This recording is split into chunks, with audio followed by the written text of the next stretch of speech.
pledge allegiance and the invocation.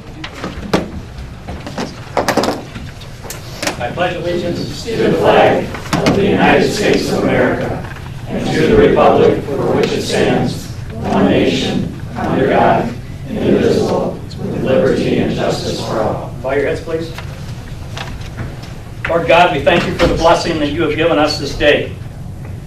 We're so thankful for the warmth of this midsummer's eve and the recent needed rains. Now, summer projects and activities in the village are in full swing. We ask for your protection over and the safety of our DPW workers, our project and activity volunteers and professionals, as well as our community residents and visitors. Finally, we ask that you bless this council's deliberations tonight. May they be thoughtful, open, and sincere as we strive to make this community a better place for all. In thy name we pray. Amen. Amen. Roll call, please. Rice. Hudson. Here. Ashburn with notice. Robinson. Here. Kershaw. Here. Stevens with notice. Will. Here.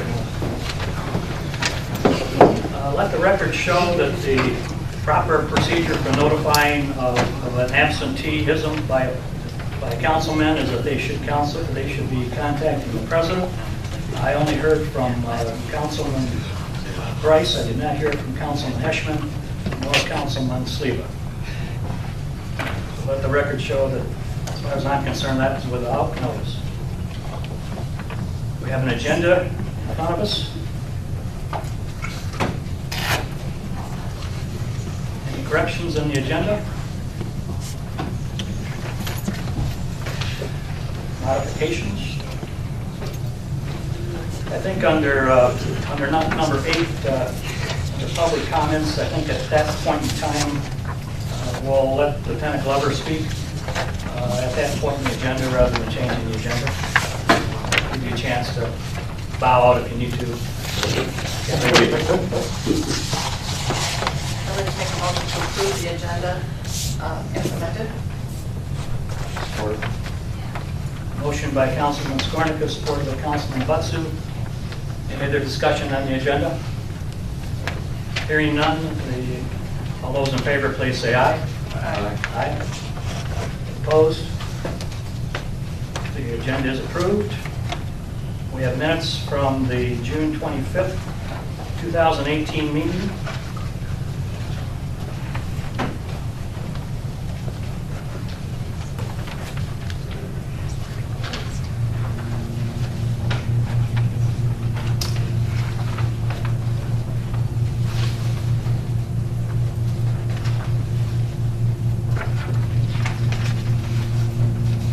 Question I have, Bill, did you have an opportunity to follow up on Trustee Robinson's comment about the freight makers?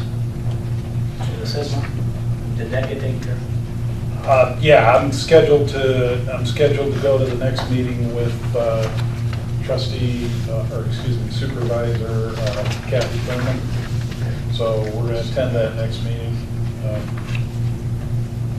Unfortunately, the one that they had the last time was about the same time my house was with the issue of my house. So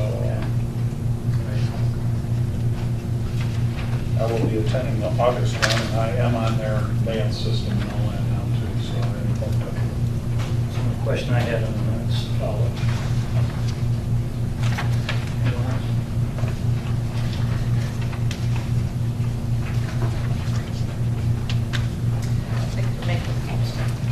I'd like to make a motion on the minutes of our June 25th, 2018 minutes as presented. Support. Motion by Councilman Skornicka, supported by Councilman Wills. Any further questions, discussions on the minutes? Just as far as the dumpster update, do we? I'm going to give that later. We're doing that later, okay, I was just thinking that. Yep. Okay, I'm good. All those in favor of the minutes as presented, please say aye. Aye. Opposed? Minutes are approved. We have acceptance items, the treasurer's report, the building department report, ordinance violation report, fire department quarterly 2 report. I just have a question on the ordinance violation report. Had you written a letter to the property at 117 South Street? Not yet. The one that we talked about today, last week? No, not yet, I will. It's a blight issue.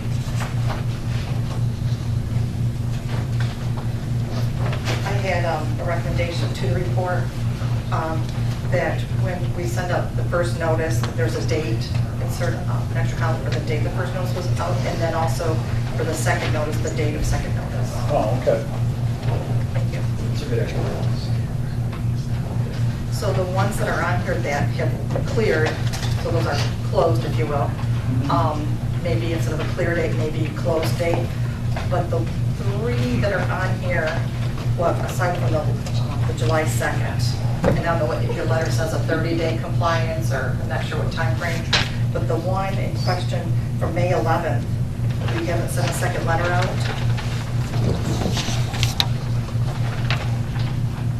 Yes, we have. We have. Yeah, we have sent a second letter on that one. And the person partially complied. They took care of their noxious weeds, but there are some other issues that we're dealing with, trying to get them to comply with. Okay, so a second letter was sent out. Yep.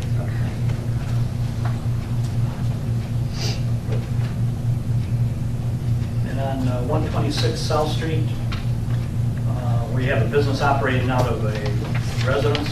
Yeah, that one should be cleared now, because I've talked to that person as of, I believe it was 7/10. So we'll just have to correct the record there, and we're just observing right now to make sure that that doesn't reoccur. The issue there was the person was bringing a commercial vehicle into a residential area, and so we issued, the person who's talking to me understands what the violation was, and I have not seen it since then. And that person's comment was that they thought they could do that because their neighbor was getting away with it. Is that what they said? Yes. And their neighbor's not getting away with it. Right. But no, thank you, I like this report. Okay, item 7 on our agenda is disbursements. Before we go any further, were copies made available to the public? Yep. Thank you.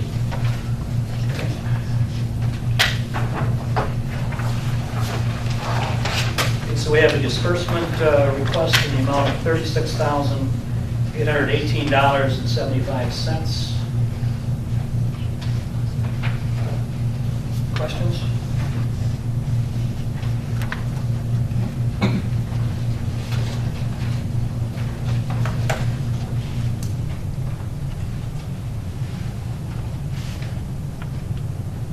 Just on item 1, if you could, Bill, do you know the differential between, or that well repair, how much water are we really drawing out of the DPW well as opposed to drawing out water from, let's say, the hydrant next to the old town hall? Do we use that hydrant? Typically, we haven't been tapping into that hydrant to the best of my knowledge. Bill, I will check with the DPW guys. So are we drawing out of our well then? We're drawing out of our well. Okay. We have been. And that repair, do you know what that involved? $1,850? Pulling out the point and replacing the point. The pump's still good, and so pulling that out, repairing that pump and putting it back in. And so, What size well is it? oh God, I don't know. I'd have to. Probably at least a 4-inch probably. I'd have to check that out. Yeah. Item 29 of that total bill of $742.27. How much of that was for the clerk's conference? Liz, do you happen to know that? I think that was, the hotel would have been $650, roughly. I'm not sure of the exact amount.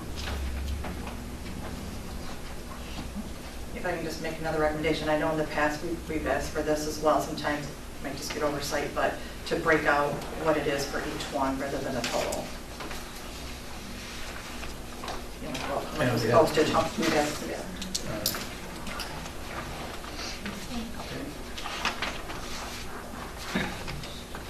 Anyone else have any further questions? I'd like to make a motion to approve our bills in the amount of $36,818.75 for July 23rd, 2018. Motion to pay our bills by Councilman Skornicka, supported by Councilman Robinson, in the amount of $36,818.75. Any further discussion? I would just like to add in there that the reason why it's the $36,000 is because nearly half of that is for our new tractor purchase. Right. Which was a great purchase, by the way. Okay. Roll call, vote please, Liz. Watson, Yes. Robinson, Yes. Skornica, Yes. Wills, Yes. Motion is carried. Okay, public comments on agenda items. Do we have any that are on the agenda items? If none, okay, Carl, if you'd step up to the podium, state your name and address, please. And then once we're all finished, then we'll have Lieutenant Glover come up, please. Hi, my name is Carl Hayes. I live at 690 Oakwood Road. On the agenda, we're going to discuss stop signs in the village. And I would just like to put my input into this, that if and when we do put additional stop signs up, my opinion is that they should be up before school starts, so that people can get used to them being in their new spots, before the heavy traffic picks up. And that's what I wanted to get said. Thank you.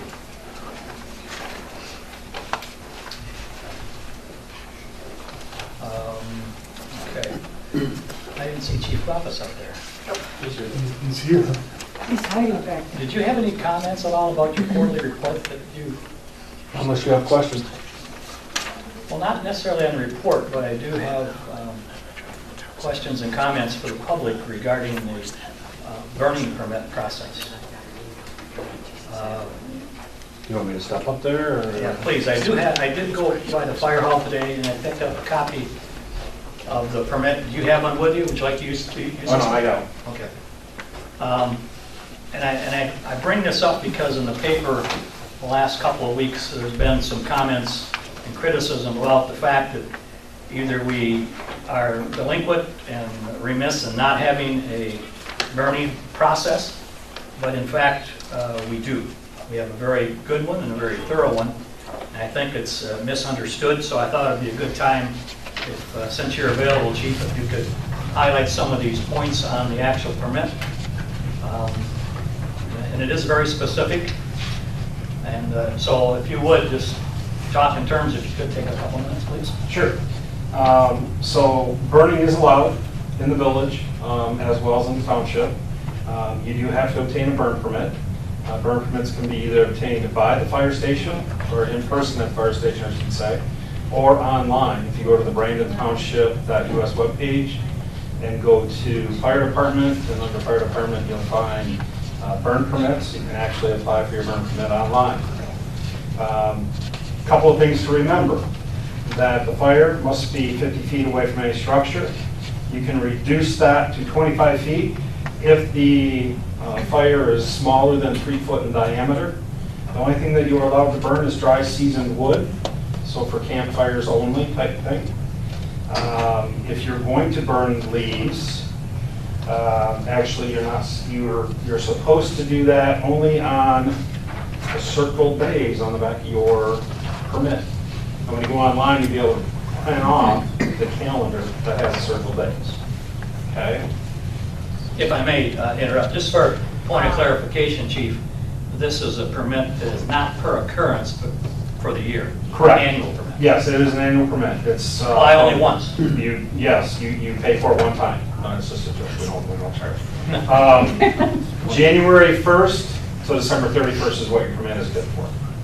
So at any time during that period, if you stop in and you have not obtained a permit Prior to now, when you come in and get a permit, it's good until December 31st of this year. And then next year starts the process over. Again, some of the things you can't burn, I think those are probably the most important things. Petroleum products, plastics, rubber, shingles, tires, treated lumber, that includes womanized wood, painted wood, railroad ties, wet leaves, furniture, cardboard, garbage, manufactured building products, OSB structure board, wet green grass, fiberglass, carpeting, pretty much anything that causes black smoke or an offensive odor, you are not to burn. What I will say with that is if that is occurring, then you need to file a complaint with the fire department, and we will inspect that if we can find where it's coming from. Now, we do know that there's been a couple that have been burning trash, and unfortunately, we can never seem to specifically locate where it's at. Now, if we had an unmanned aerial device, maybe a drone, maybe we'd be able to find it. So, and that's where we run into some problems sometimes, is that people will call, make a complaint, staff will go out and they're trying to find it from the road without walking through the middle of people's yards, especially after dark hours. You've got to keep safety in mind, right? We don't want them walking just anywhere. Then it becomes more difficult to try and find where that fire is actually located at. So if you know where it's going on, give us a call. We'll take care of it. They also say no flammable liquid shall be permitted to ignite the fire.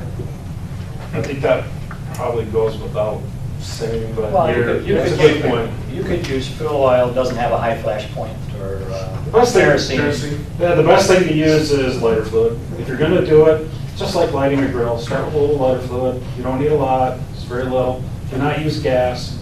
The vapors from the gas is what will hurt you. It expands very rapidly, and at that point, you're engulfed in fumes before you even know it, and then when you light it, now you've just engulfed yourself in flame. Probably the other thing that we could put on there is that you have to be 18. They have to have something capable of extinguishing the fire.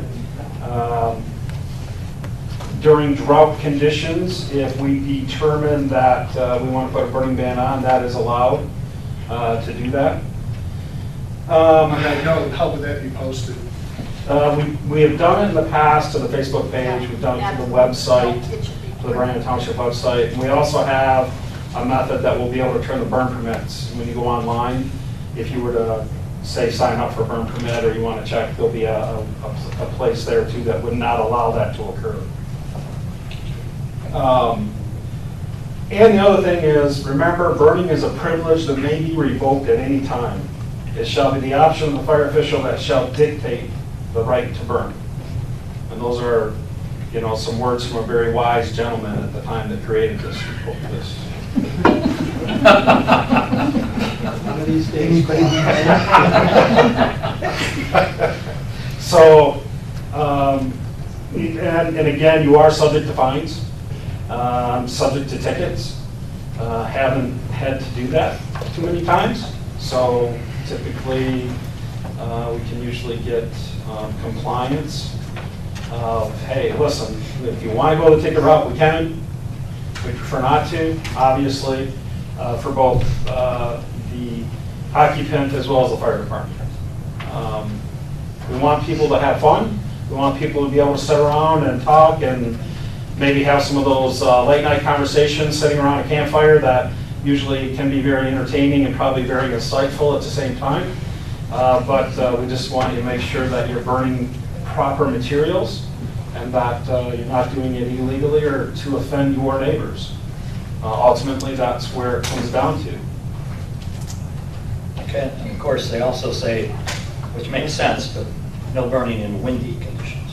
Right. Well, in windy or drought conditions, right? I mean, it kind of lays that out for you.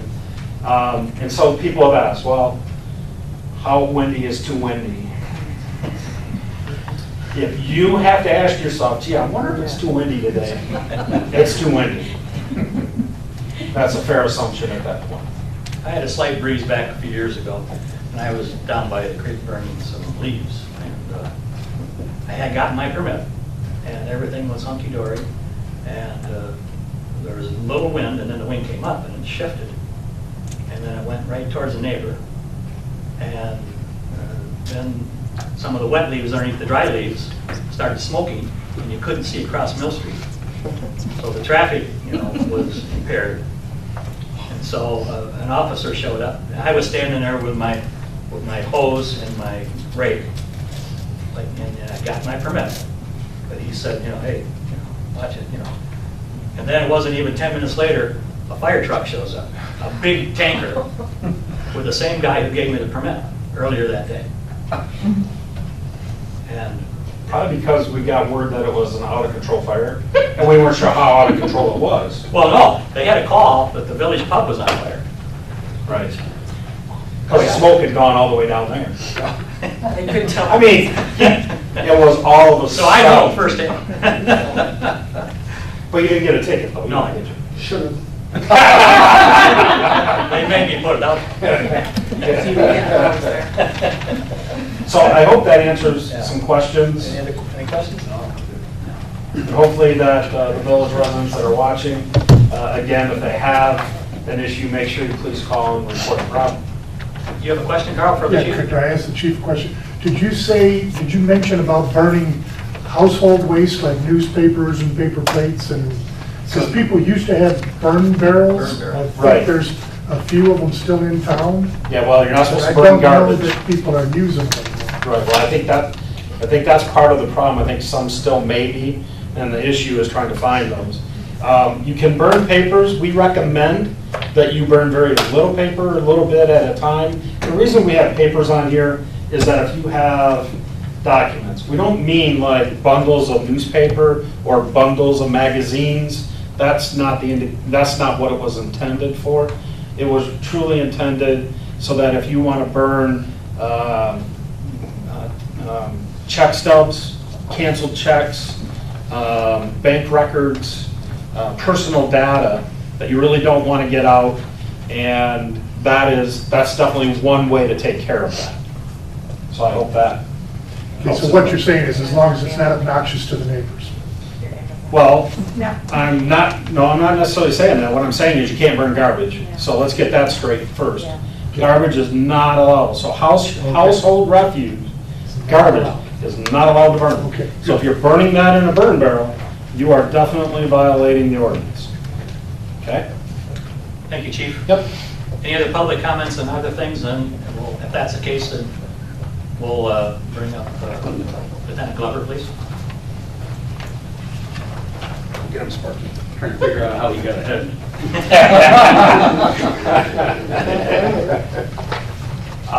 First of all, I'd like to apologize.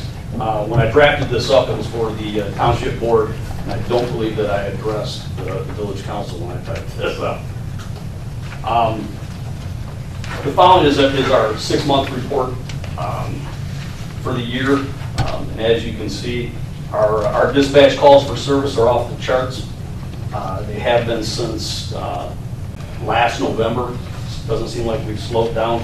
We're averaging about 22 calls a day, 153 calls a week.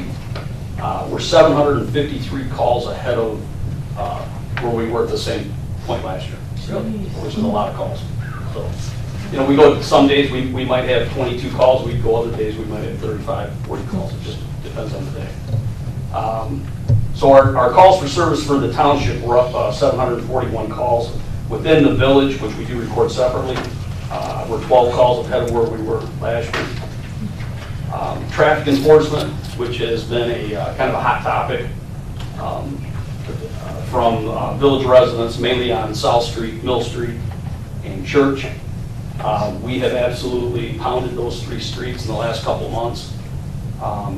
Unfortunately, we get calls that people are making their own assessment of what speed the cars are going. When we're out there, we get a lot of them 5 miles an hour over. We do get some 10, and occasionally we'll get 15 to 20 miles an hour over the speed limit. But I don't think it's quite as heavy of 15 to 20 mile an hour over the speed limit as what a lot of the residents seem to think. I mean, I'm not saying it doesn't happen, because it does. I can tell you that while this construction's been going on, just within the village, in a 12-hour period, we wrote 43 tickets. And that is a lot. I'm sure if you live on Mill Street, you saw us out there, as well as South Street. I mean, we pounded it pretty heavy. People, there were a lot of people just didn't seem to care. You know, that it meant, no through traffic, and they didn't seem to care about the speeds within the village. So if not, they may not. Thank you. Our traffic crashes are up as well. We're at 165 accidents for the year. We've had a couple. We've not had any fatal yet. We've had some close ones. Crimes have increased. Our assault and batteries are up. Our drunk driving is up. Our larceny from buildings. And frauds probably should be closer to the top of this. We continually, almost on a daily basis, have somebody walk in the substation that has had either a crazy phone call or getting something in the mail. Disorderly persons, which is kind of a catch-all ticket for us. It allows us to arrest somebody, write that ticket without taking them to jail. And they kind of haven't crossed that threshold, so we may write them an appearance ticket, which is the same thing as arresting somebody, except you're not lodging them down at the jail due to overcrowding, that type of thing. School incidents. I know I gave the year-end report. Our school incidents last year were absolutely off the charts, involving anything from fights to drugs to sexual crimes. I can say that with social media, the sex crimes are almost off the charts. My school liaison just this week was down at Care House doing Care House interviews involving things that have just continued throughout the school year. And what that is that's a forensic interview of a juvenile that has to be done by some qualified people where juveniles are being interviewed. So far this year, obviously, we've had a significant increase in dispatch calls by 753 calls. What that does is the heavier increase on calls puts more pressure on our detective bureau. The more calls you have, the more investigations you have. My two detectives have been very busy. Due to citizens' complaints, like I said, we've increased our traffic enforcement. We've written 951 traffic citations in 6 months. That's a lot for out here. I've also brought our traffic division up here. Last week, I spoke to Bill a couple times, probably a month ago, referencing citizen complaints from the village. I've brought our traffic unit up here.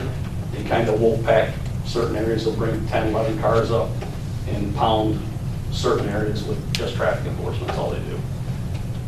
So that's another thing, and I'm not even including what their statistics are for what the tickets are they write. And they don't give breaks. I mean, if they stop you, you're getting a ticket most often. That's what they do. Our substation clearance rate, which is something that I'm really proud of with my guys, because the substation clearance rate, they call it the micro reporting, and what it is there's certain statistics that the FBI keep track of. And one of the reasons why, we've made the top 10 safest cities and whatnot in the state is because of our clearance rate. And currently, for the first 6 months, we're at 60% clearance rate on all our major crimes. So that, and I say major crimes, those are anything that, from assault and batteries to attempt murders to anything that might be of an assault. What do you, for everybody, our audience and those people at home, what do you mean by clearance rate? A clearance rate is they're measured by arrest and exceptional clearances. And what a clearance rate means that we have a very high clearance rate of making an arrest on crimes that are reported or exceptionally clearing them without making an arrest, such as tickets being issued, that type of thing. So our clearance rate, which is what the federal government rates us on, and is what they rate villages and townships for, safest cities. So is that the same thing as completion of the case? It's not left Yes. open? I mean, I'll use, I'll take Pontiac, for instance, one of our largest substations. They don't have a high clearance rate on cases because of the sheer number of calls. They don't have the time to dedicate to doing a lot of homework, doing a lot of investigatory work, and we do.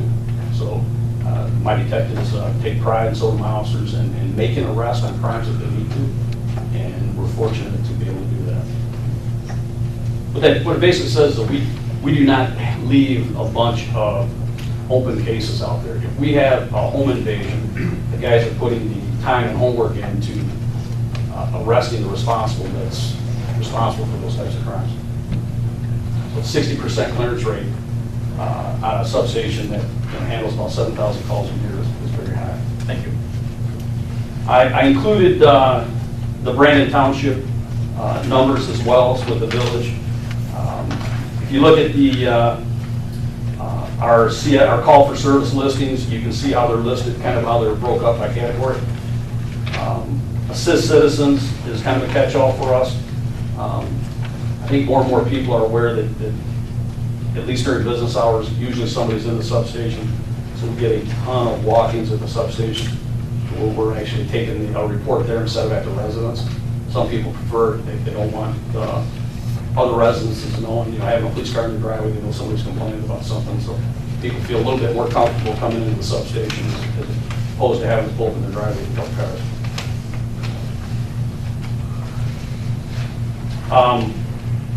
Myself and Bill have talked about traffic enforcement for the village. A lot of people don't realize it, but on most days we still have only 2 cars in this township for the entire township for a patrol. We never go below the 2. Wednesdays, if we don't have the guys in training, we may have up to, including myself, we might have 4 or 5 cars on the road. But most days we still have 2 cars. So when we get requests to specifically work traffic on certain roads, especially during, I'll say, rush hours, after work hours, it's almost impossible for us. My afternoon shift is running call to call, and it is difficult to just sit and work traffic. Most of the calls that we have today require 2 cars, sometimes 3. We constantly have Independence Township coming up to back us up, and it continues to be an issue for us. So, but I've talked to Bill about putting up some, he's talked to me about stop signs, as well as some speed indicators. We don't have the room in the village as far as the shoulder for a lot of smart cards. Where you're pulling a card out there. I was at a Chiefs conference a month ago, and they have some new ideas. They're warning signs that are put up on poles, or signs, actual traffic signs. And it records the speed, kind of gives them a warning, and then it also records and tells you at what time of the day how many violations there were. And those violations are from, records them from a mile an hour over to whatever the actual speed is. And it'll break down the time of day of when your traffic problems are the most. We've talked about it. I think it's a good thing for the village.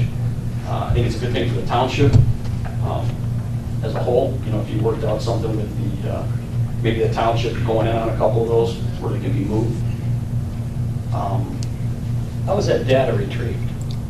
You have to download it with a like a USB port, on like an iPad. So go out there, plug it in, and download. Some of them even now advanced to where you can, they're Bluetooth maybe, or? they're even a step above Bluetooth where you can download them remotely from an iPad. Yeah, it's a Chiefs meeting. I actually, Saline, Township of Saline has one right now. And when they're done with it, they're going to allow us to use it on a temporary basis just to try it out. And I was up in Shanty Creek, and the guy that works for WatchGuard, who is making that unit, actually pulled up on his phone and showed me what the violations were for that time of the day on that day while we were sitting there. So, I mean, it's pretty accurate. So, I think it's a good thing. I think you have so many, especially in the morning where they're running kids back and forth to school. It seems to be when we get the majority of the speeding down Mill Street.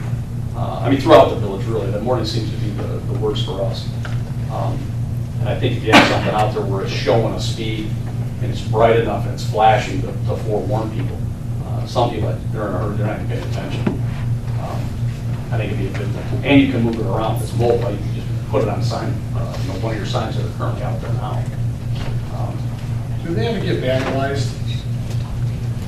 they have, if I, Go ahead. you're jumping in, they have several different models now to where literally they have become almost bulletproof to where there's the plate, front plate is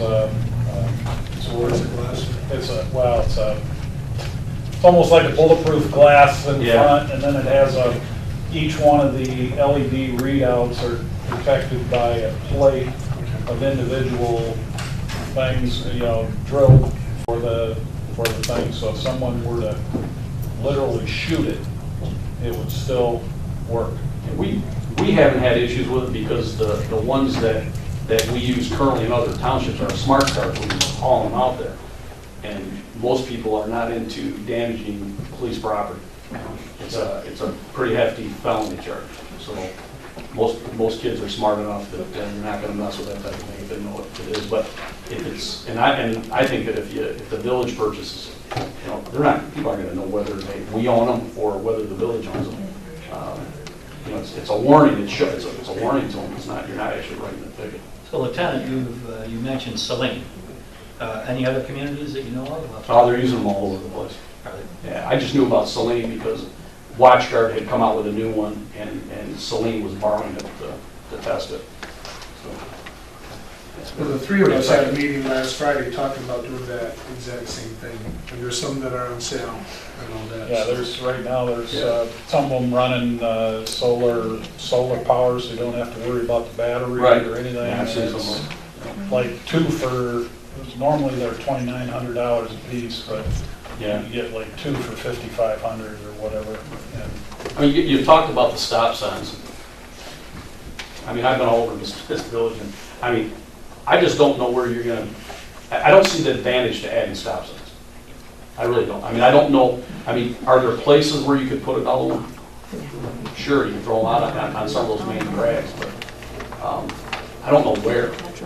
Well, there is an article we received, I don't know if you sent it to Bill or what, but as far as, oh, you did, okay. But anyway, it really, everybody thinks the stop sign is going to solve the problems, but this article with a lot of information that backed it up says no, it doesn't. No, it really It does doesn't. almost the opposite. And then my other concern on that note, because I even was speaking with Mr. Hayes about this the other day, and, the other concern is you got all kinds of emergency vehicles, and they have to stop every intersection or something like that, that's going to slow them down as well, and Well, we don't have to stop. We have to do care and caution. So you still, at least you should be going through the village, or anywhere for that matter, but I just don't see the real advantage. Are there places you could put them, but to overload the village with stop signs all over, for one, for us to enforce it, you still have to see it. And you're gonna get people running those stop signs right and left, the same issue that you have with the speeding. So If I sat out here right now, I'd watch people run the stop signs all day, rolling through them. Oakwood and Church Street's nonstop. So what's the name of this device you're talking about? It's made by WatchGuard. There are several companies out there that make. WatchGuard happens to be they are, our camera systems that we have in the cars are made by WatchGuard. That's the company. They're very reputable. So it sounds like what this does is it allows you to focus in and direct a squad car or two during the time when you have the peak incidence of violations. Yeah. So that you can be more effective on your time on task. Yeah, if you know that it's between 4 and 6 and the machine is telling you that this is at the time of most of your violations, if you're not out on dispatch calls, you can spend some time doing that. We spend time now doing it, but unfortunately the village isn't the only part of this township. And we get as many complaints on the back roads as we do the village, probably more because of the speed limits back there. And it's impossible for us to put that kind of time. We just can't. We make the effort, but we can't sit there long enough to do that. Okay, any other questions for Lieutenant Glover?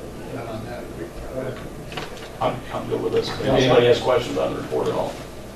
I have one question. What is the success rate of, like say from Saline, if you're familiar with it, from that particular WatchGuard speed device, did they say? No, because they're currently testing it. I mean, it's the same for, I mean, really across the board for every department around. Most departments are understaffed.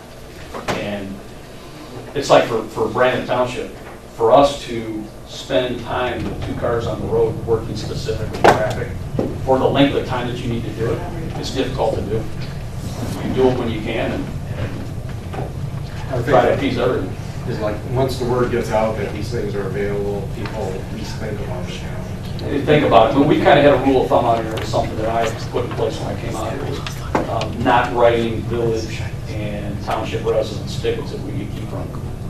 You know, we had the option of giving warnings. Well, because of the complaints that we've had from conversations that I've had with Bill, as well as the residents, we're getting away from that. Because the warnings don't seem to get across to anybody. And like I said, we've given out over 300 warnings, and I could go out there right now and stop the same people I just gave warnings to. So lately, with our traffic unit, we have stopped giving warnings. And that's something that we didn't want to get to, But it's still your discretion. it's a concern. Still an officer. It's our discretion, yeah, it is. I think that with that being said, you know, like if Shelby were to put that in the paper, that they're not going to just get away with a warning. No. That is also going to be another deterrent. And we're done giving warnings. At least on, you know, within the areas that, you know, we specifically had complaints over and over. And, you know, often, some of the citizen complaints, it's the same couple of vehicles. So we're looking for the same vehicles over and over, it's the same person. And we have written some of those people tickets and turned around a week later, had a rollover accident from them, put them on a back road after they were given a speeding ticket. So I don't know what else gets through their head unless they're, you know, getting a gift certificate down to the local district court. So that's kind of where we turn to. Thank you. Hang on a second. This is public comment time, so Okay. you'll get your opportunity. Any other questions for council? Thank you. I appreciate your time. Well, my question was, Well, you can come up to the podium and ask your question, and he'll stay up there with you. yeah, get up here. State your name and your address, please. I'm Linda Hayes, 690 Oakwood Road. These things that you're talking about putting up, do they show the person's speed? Yes. Because we walk through the village in the morning, and I know I'm not a radar detector, but I think a lot of times when I motion people to just slow down, they look down, they see that they're speeding, and they do. So I think if they could see their speed flashing now. This actually flashes it, and the faster the more you're going over the speed limit, the faster it flashes, and it is very bright. You can't miss it. Okay. If they tell you they missed it, they're going to get a ticket for sure. Because you can't miss it. Okay. They're really bright. The other thing is, I just want to tell you, I disagree with you on the stop signs, because I do think the 6 stop signs, it won't solve it, but it might help a little bit. That's all. Thank But you. of that, you're doing a great job. Thank you. There's no one on Oakwood Road. All right, thanks. Thank you. Any other comments on agenda items? Seeing none,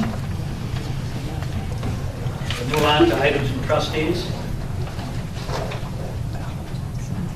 Any reports? You have something? Mark, you're good? I'm good. Okay.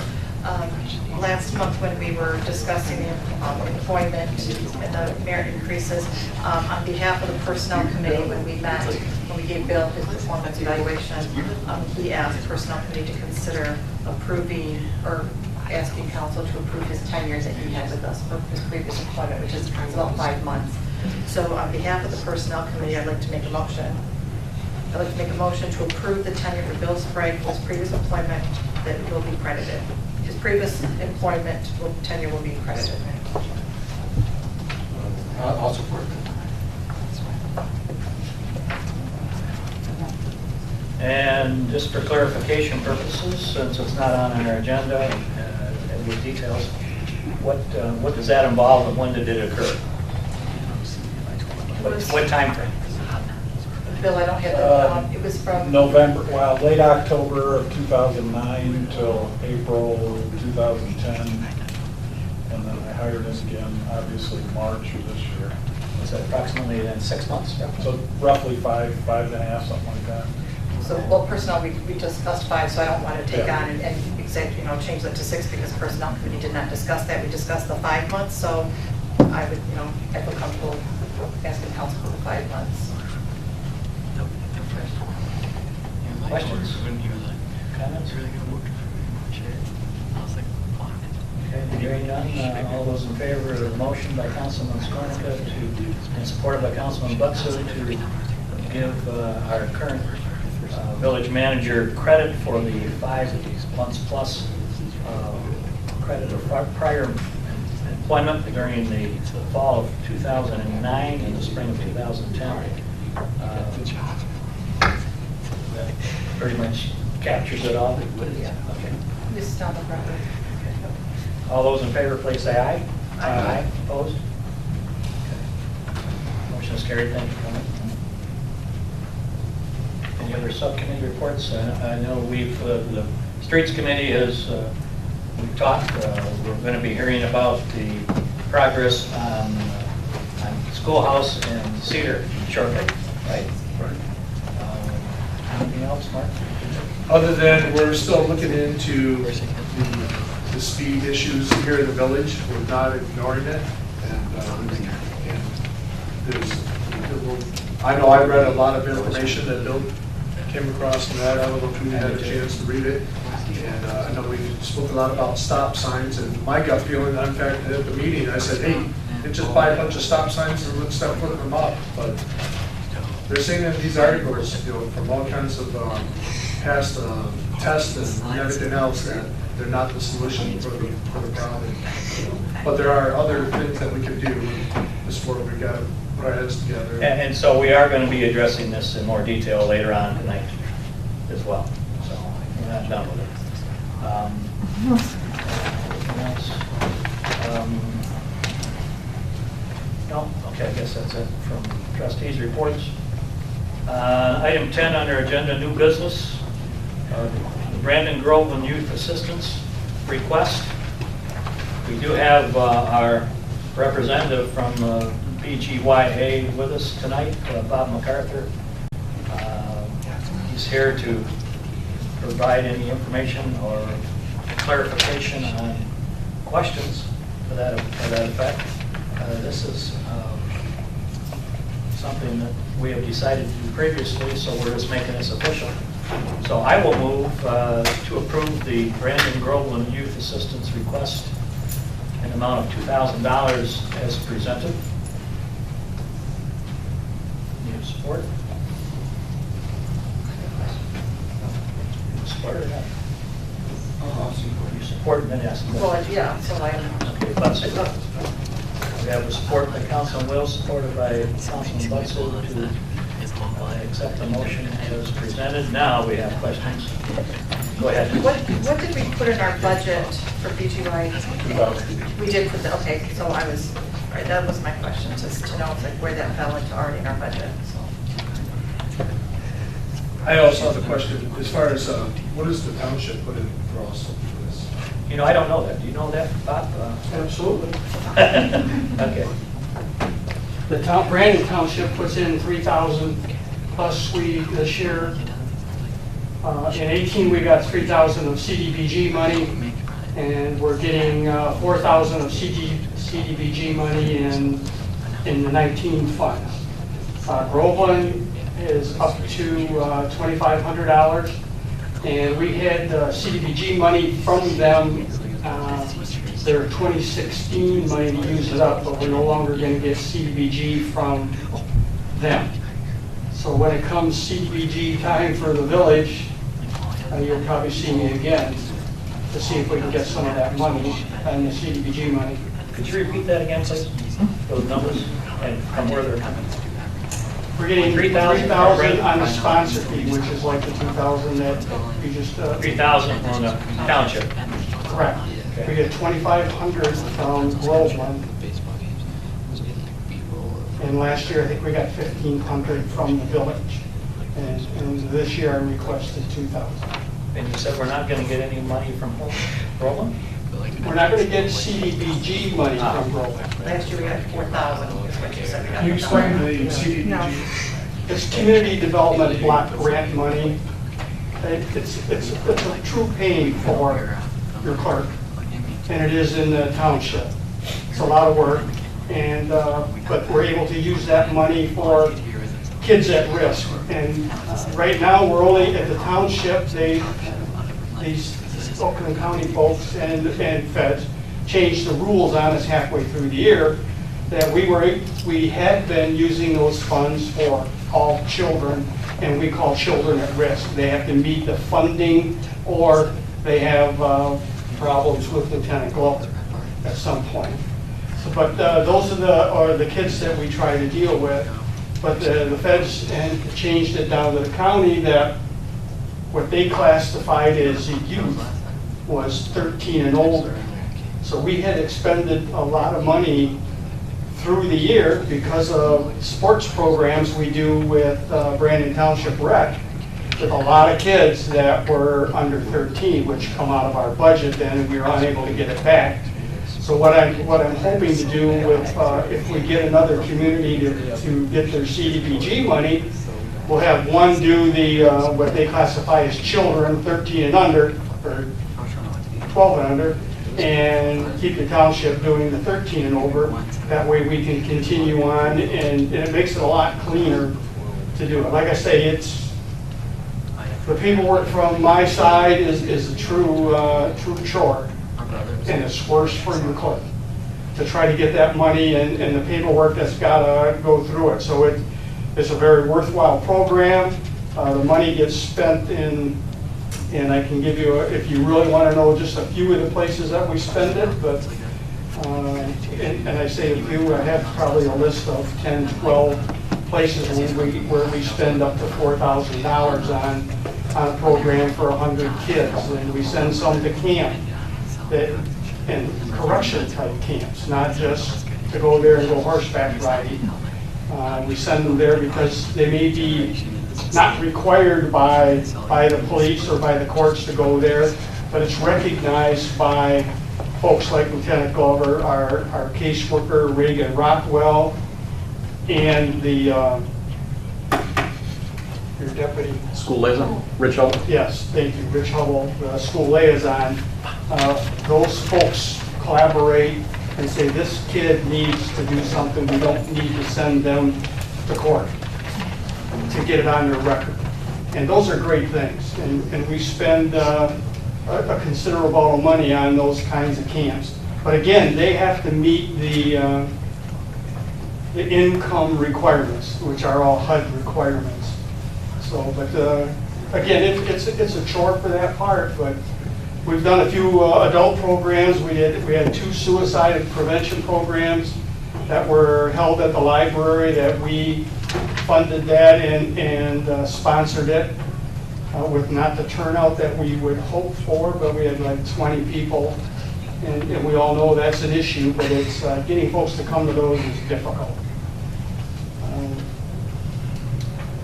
That's about it.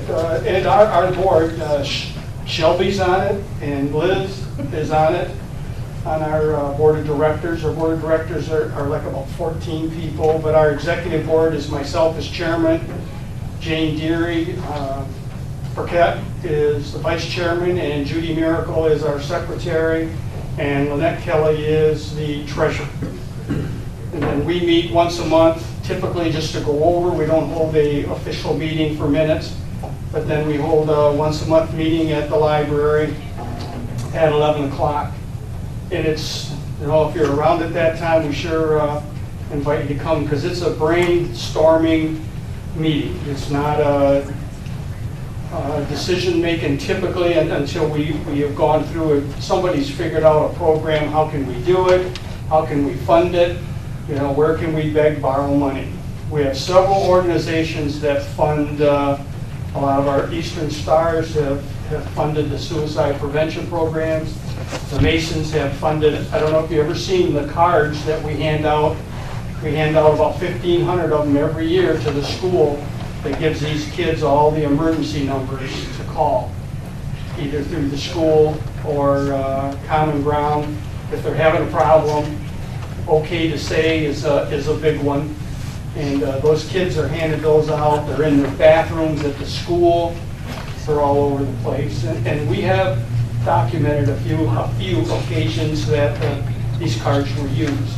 But the Masons fund that one for us. I can go on forever on that, so. Outside of civic groups, Bob, is there private donations?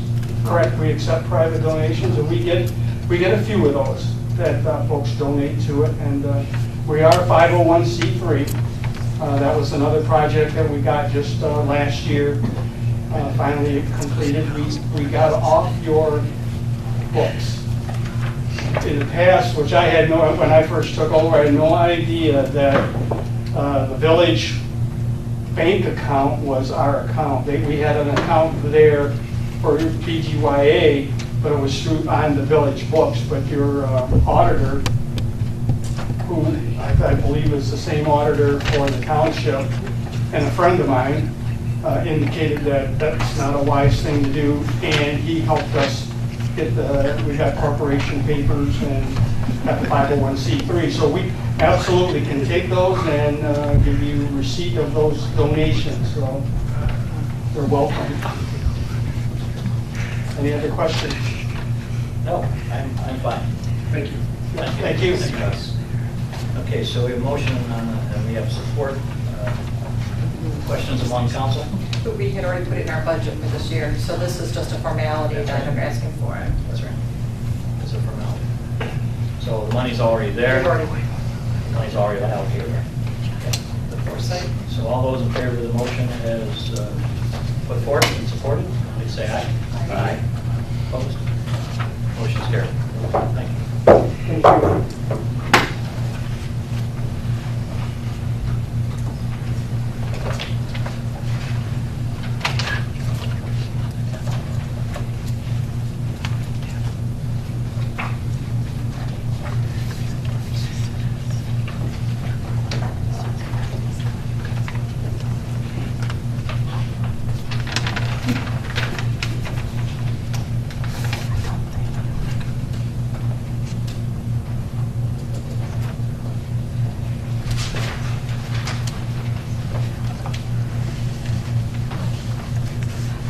Okay, we have our annual budget adjustments from the past fiscal year, which should be from July 1 of 2017 to June 30th of 2018. So this is the fiscal year that's just ended. And so when that happens, we have some end-of-year adjustments that we need to make in that particular budget. And this is done in preparation for our annual audit, which is done by our auditors and our CPA firm that looks at all of our books. And they are scheduled to visit and conduct that audit on August 13th coming up. So that's just a couple of weeks away. And so we're looking forward to their comments and questions. So with that said, we have some minor adjustments. Do we have some questions or comments by council on any of those? And our treasurer is here tonight, Beth Forres, just in case we do have some. Otherwise, we will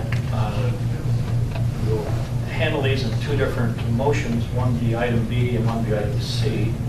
No, that's separate. B's, C's separate. That's what I understood. They're going to be separate, they're separate items. Yeah, but C is nothing to do with last year. Okay, okay. Yeah, C will be for the new budget year coming up. That we just started on July 1. Okay. So we're on item B, which is last year's minor adjustments. So do you want to run with this, or do you want Beth to, or is there any questions? First of all. Just basically, and it's my understanding that every year you guys go through, or we have gone through an annual budget adjustments to adjust all the accounts in preparation for the audit. So, basically we go through and those accounts where we didn't spend the money, it gets transferred back to the general fund. Those accounts where we did overspend money, then you have to move money from the general fund into those accounts or other funds to balance your book in preparation of the audit. Okay.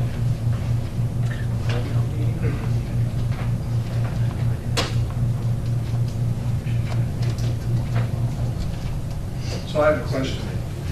It appears that we are spending above on many of these items. Is it just because we just under budgeted for everything, or what? Do you have a specific item that? Well, I see spending above the anticipated amount, you know, it just goes on and on. There's also some spending below. Right. So there's kind of I can't say it's an even trade-off, but this number, I think, was discussed. Yeah, the final number, when you look at it, when you look at the original budget that you guys prepared the year before, I think the final number you thought would transfer out of fund balance was going to be something like 65,000, and it wound up being less than 10, and we didn't take any account balance under $1,000. Had we taken this down below $1,000 and took every single account that we didn't overspend below $1,000, probably that number would have been closer to zero. So, you know, last year's, compared to budget, you're about a wash. Now, you didn't spend it in the buckets that you thought you were going to spend it in at the beginning of the year, such as the, you know, the tractor, you know, the big hitters were the tractor, the master plan, street lights, you know, all of them great projects. The street lights is saving us $600 a month electric bill, you know, on our electric bill every month. So they're great projects, and the tractor was supposed to have been retired in 2009, so we got another 10 years out of it. So if, knock on wood, I hope this tractor lasts as long as that one did. So it's good money spent, just not in the buckets that we thought it was going to be. I did have a question on the audit. Under the 101-210-807-000, the $2,500 that was refunded from the state of Michigan for a report that wasn't required, how or what report was that we didn't know that we had to submit that? That was the state of Michigan for the Act 51 for the street accounts. They were requiring the auditors to file a report. And the auditors were going to charge us $2,500 to do that report, and that was put in the budget, and we paid them. And then we got a letter from the state that saying, nope, they didn't need to do that, and if we wanted to send in all of our information, we would get that $2,500 refunded. And that's what we did. And this was caught by Beth. So thank you. Thank you. That was a good catch on her part.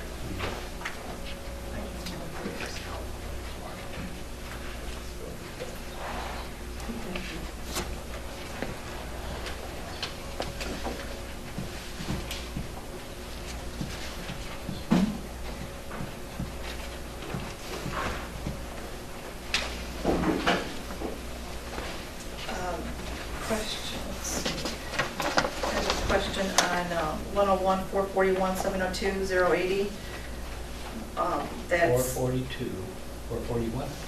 441-702. 080. Wages, part-time labor? Page 3, yeah. Do we know why that was so much more above than what we anticipated for part-time labor? So wages, part-time labor was I know, 'cause- $13,000 over Right. our original approved budget for part-time. My guess is we had a particularly harsh winter, and we had an awful lot of snow pushing around and stuff. We went through a bunch of guys. Mike is in there, which is our one so-called full-time guy, but Bob had a bunch of part-time guys that worked and then quit. So that's my guess.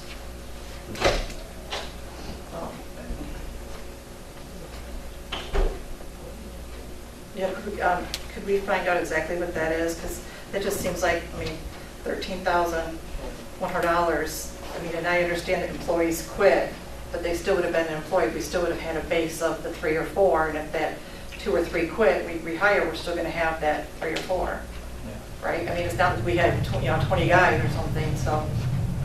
And again, essentially, I think, based upon what I've seen there, that part of that was driven by The winter. particularly the winter, and because we were still plowing midway and at the end of March, spreading snow, spreading ice. But I didn't see that much more for a full-time labor increase, that's all. And also, the thing that comes to my mind is that last summer was a wetter summer than this summer. So what you're going to find more people doing more part-time work as mowing. So we had a lot more mowing to do as well. That would be one of my guesses. Well, I guess we could find out the hours of where they, looked at, was it winter or summer? It seems like Yeah, a no, lot of money to not, I can shoot out a report based on the time sheet. that's a lot of snow, or that's a lot of grass. Well, I remember we did a lot of creek work too. There was a lot of labor cleaning out back there. Well, I guess I'm just trying to put it in perspective of where the supervisor wages are and the part-time, and they're not anywhere near that. That's what they don't seem to be coordinated in any sort of way. Okay, so if I'm reading this report right, the bottom line is that we have adjustments of $27,130.82.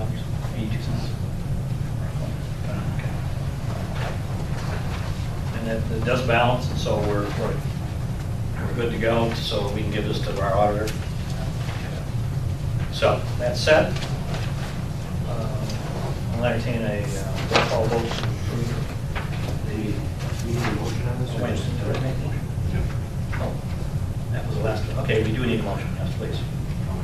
I'll make a motion to approve the 2017-2018 annual budget adjustments as presented. Support. Motion by Councilman Butsus, supported by Councilman Robinson.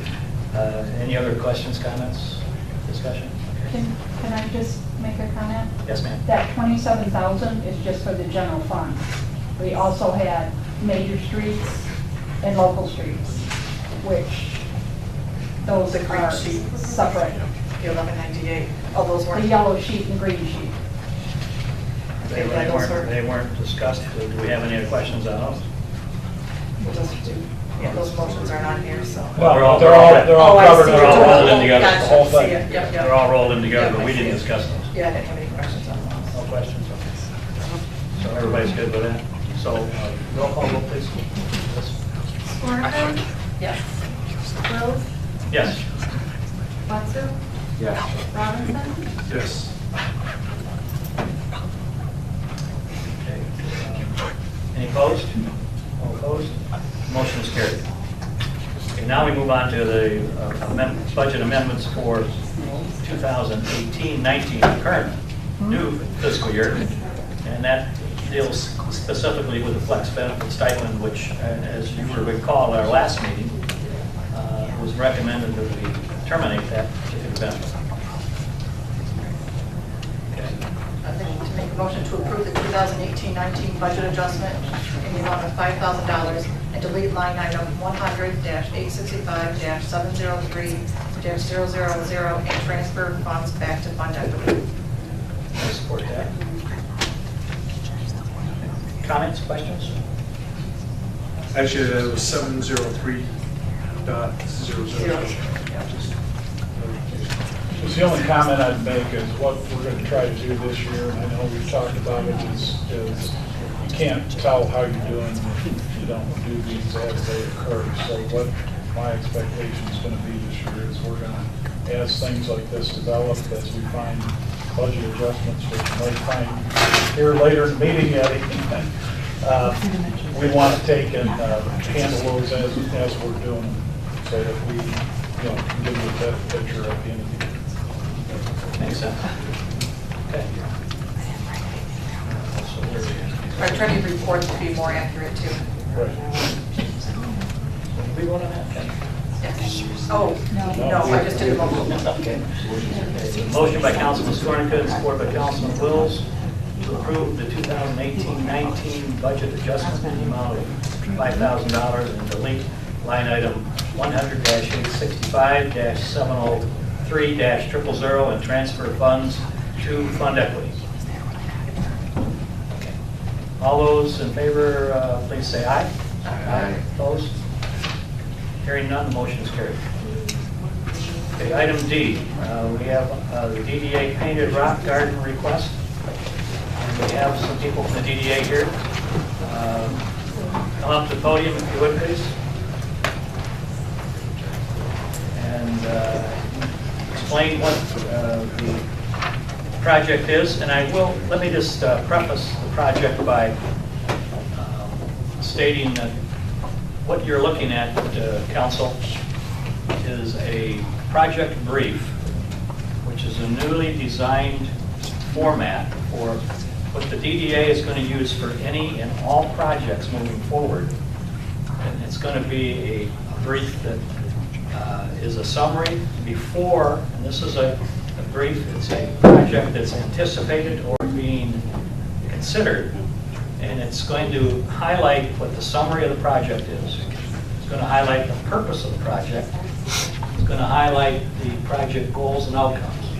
So you're going to see this as a method to better communicate with and between all of our boards, between council and the DDA board and the planning commission.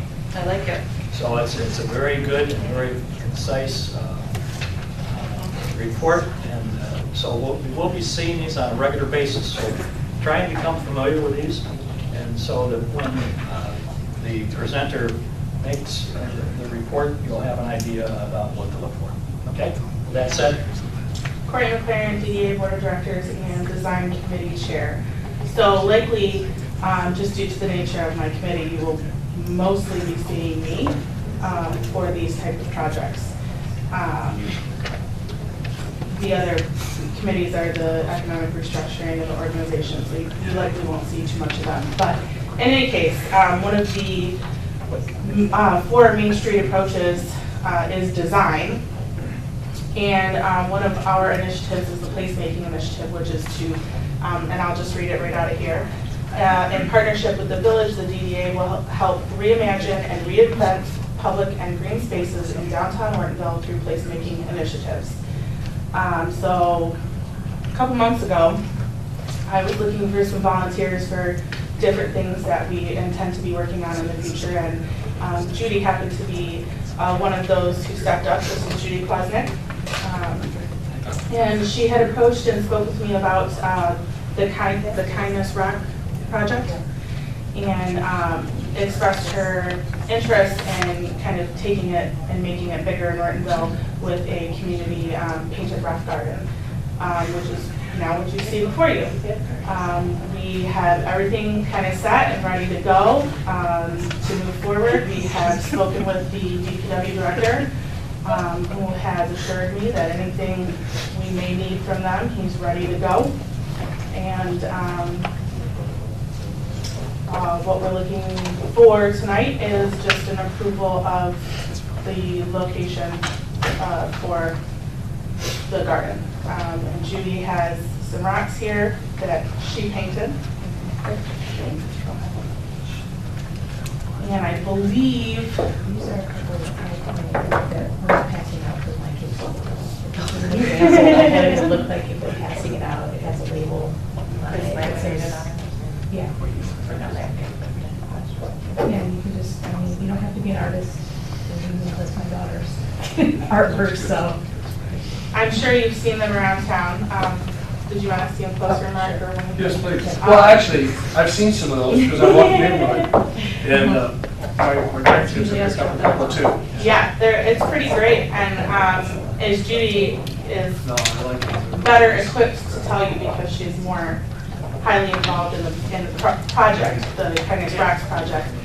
It's all about making people smile and encouraging kind words, being kind to each other.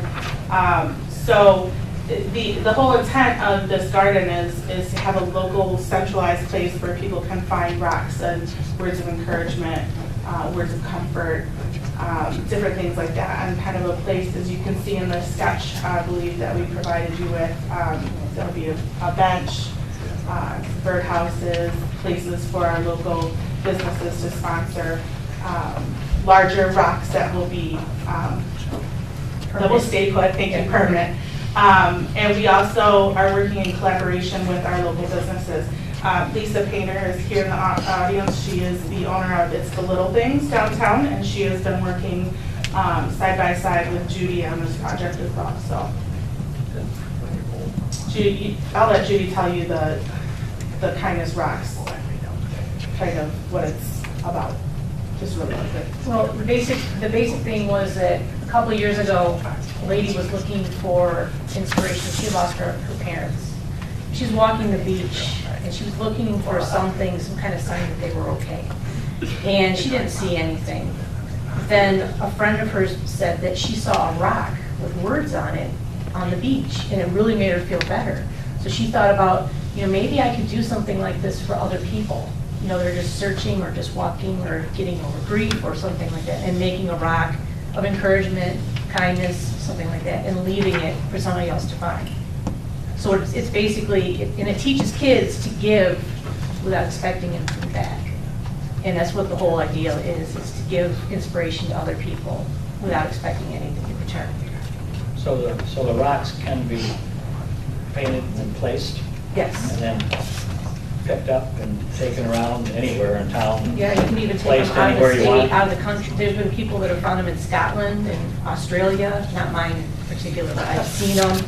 And I mean, they've gone to other towns. Some of mine were found in Emmett a couple weeks ago. Kind of like Flat Stanley. Yeah. Interesting. So, These, for just 1 second too, these gardens are popping up across the nation too. They are a kind of a destination point. So it really fits in nicely with our placemaking initiative and trying to give people a destination downtown to come to. Yeah, I picked Croston Park because it's very underutilized. So maybe if there's a spot, the kids know and the parents know that there's rocks that they can pick up and hide around town or keep, then maybe it would keep more foot traffic going back and forth. And then if they wanted to leave rocks, then they're back going back and through the park, leaving them, and then, leaving. so this will be located in, from what I can see on the map, then it'd be the southeast corner of the park? Yes, behind Hamilton. I should say the corner closest to behind Hamilton's. Which would be due east of the pavilion? Yes. And I spoke with Bob about placement, location of placing this, and he agreed it's a higher, I know during my time on council, we had spoken to a group of kids about a little free library in the park, and our concern was that it's very low in that area that they had suggested. And so I took that into consideration when we were talking about this, and we decided in that spot because it's higher, it doesn't flood there, different things like that. And Bob agreed. So do you have, is there a cost item to the DDA or to the village in any way, shape, or form? At this point, it will be so minimal, we can't even come up with anything. We find up volunteers for everything, so it's pretty much going to be a very low cost. And there could be a cost associated with the railroad ties and hardware to, put them together to make the actual So garden. could be signage anywhere? Yes, we have talked about some signage. We have my mom, who is an artist, as well as a few others who we can approach, one of whom will be donating their time in artistry to creating a sign. You have on your budget / expenses, woodworkers. I'm just curious about woodworkers. Oh, we had intended on talking to the Brandon woodworkers. For the garden itself, not so much, but we still might talk to them about the birdhouses that are on there. We have a bench that's being donated by, I believe Lisa's donating the bench. So there again, the cost is going to be virtually nothing. But we do have that in our budget for design projects to spend. We have lots of items. So you have on your painter for signs, do you mean paint for signs? Because No, a painter. Oh, so- To paint a sign. Oh, I guess I was thinking that there'd be, I'll say workshops or something that kids come and just paint. So there's going to be somebody primarily to paint these rocks, not just anybody can paint them. No, anybody can Oh, paint. okay. Yeah. Anybody can paint the rocks, no different than the rocks you see around town. The signage itself will be painted by someone with very specific, you know, Painter for the sign. wording on it, right. The expense will be in getting the sign painted, if any. At this point, I anticipate it to be a volunteer to handle that for us. So all miscellaneous material should probably come right from the DDA. Oh, yes, no, it will 100% be DDA covered. Yes, there will be no, no asking anything from council other than approval of placement. And I move that we approve the DDA's request to place a community painted rock garden in Crosman Park in the southeast corner of the park in support of the DDA place making initiative. Support. We have a motion by Councilman Will, supported by Councilman Skornica. Any other discussion, questions? Hearing none, all those in favor, please say aye. Aye. Opposed? Hearing none. Motion is passed. Thank you very much. Thank you. Look forward to seeing it. Yeah. We anticipate this project also being completed well before Septemberfest as well, so. Excellent. Just to give you kind of a timeline there, so. Very good. I like this format too. Yeah, it's good. So, yeah, I expect Yeah, that this will be very helpful as we look at the plans. The third one we've done, I didn't have it in time for the Peace in the Streets event. We did complete one within days of the event, because that's how it kind of came up. But yeah, so anything that comes before you guys in the future will It's good be in reference that for later format. on. Good trail. Thank you. Thank you. Appreciate it. Item E.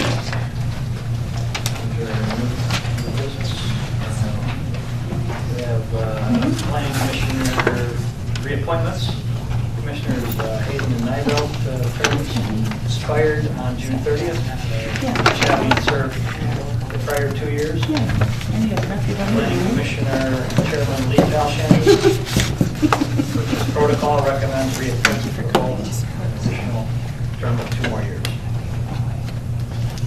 So, anybody here to address that issue or for the planning commission? It's not specifically that issue, because we did not know about it.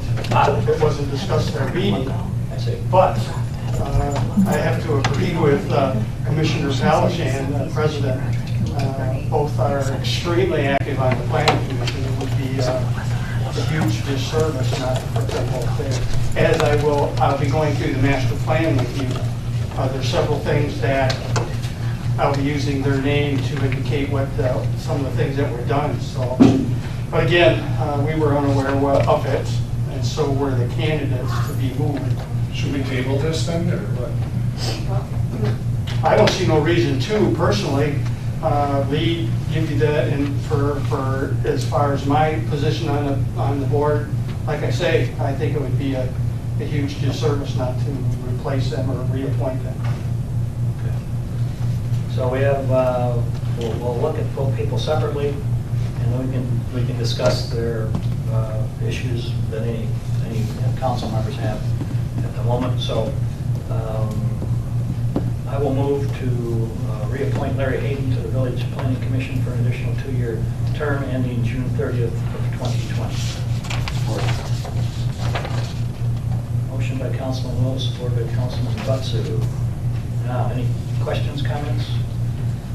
I do have a question. Yeah. So this recommendation is strictly coming from Commissioner Chairman Lee, not from the Planning Commission as a whole, so they haven't discussed it in a meeting for us to consider. It's just based on Lee's, correct? Well, that's protocol. It just does comes come. from- But the Planning Commission didn't discuss it in a meeting or bring it up. And The planning commissioner, that's the way that the protocol is. okay.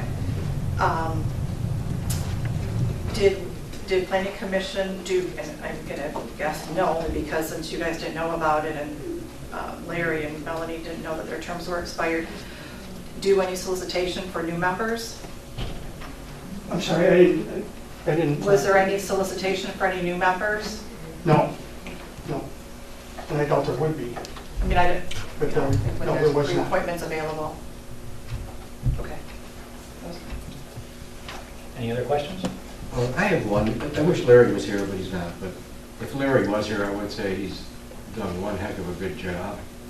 He's very steadfast in his thinking process. I really like him a lot. I like to listen to him. He makes sense when he talks, and he makes it kind of simple that others that are on the commission or maybe the council, he's got a good view and he's unbiased. I would say that to Larry if he was here, and if he's watching, he's doing a good job. As I indicated, again, it would be a disservice to the planning commission not to reappoint, actually both of them, but Larry, you know, he is evaluated, and I'm fairly new on there. I haven't been there a long time. I kind of got corralled with this one, which is fine. But again, we had no knowledge that those appointments were up and needed to be refilled. But I agree, the president of it obviously did approve that and requested it to be done. So since their term expired in June, and then there was a meeting in July, I mean, this doesn't have a retroactive date or anything like that, so how would that affect any votes that were done for July meetings? I'm going to go through the July meeting, but I believe,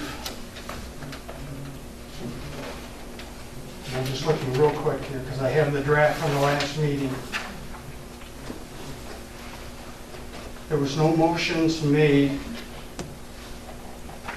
by either person. There were comments, but there was no motions made by either person in the minutes. Actually, our meeting was more discussion orientated than it was of actual business. No, neither one were made motions to do it other than they both commented. And you're going to be addressing that a little later Yes, I tonight? will. Okay, very good, thank you. If there's no other questions or comments, all those in favor of the motion as read, please say aye. Aye. Aye. Opposed? Okay. So we have a 3-1, 3 yeses. I'm sorry, I didn't speak up. I got distracted for a second, so yes, I'm an aye. Yeah. You said 3-1, so, Okay. sorry, my phone was ringing. Okay. Okay, the motion as presented passes. Okay, we have now we have Councilman, or I should say Commissioner Melanie Nelbelt, the same thing. I'll make a motion. I'll make a motion to reappoint Melanie Nelbelt to the Planning Commission for an additional 2-year period ending June 30th of 2020.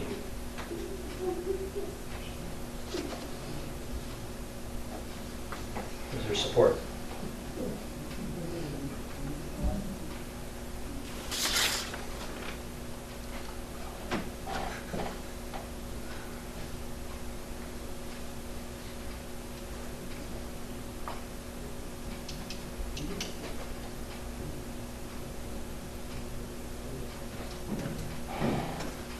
Hearing none, I withdraw my motion.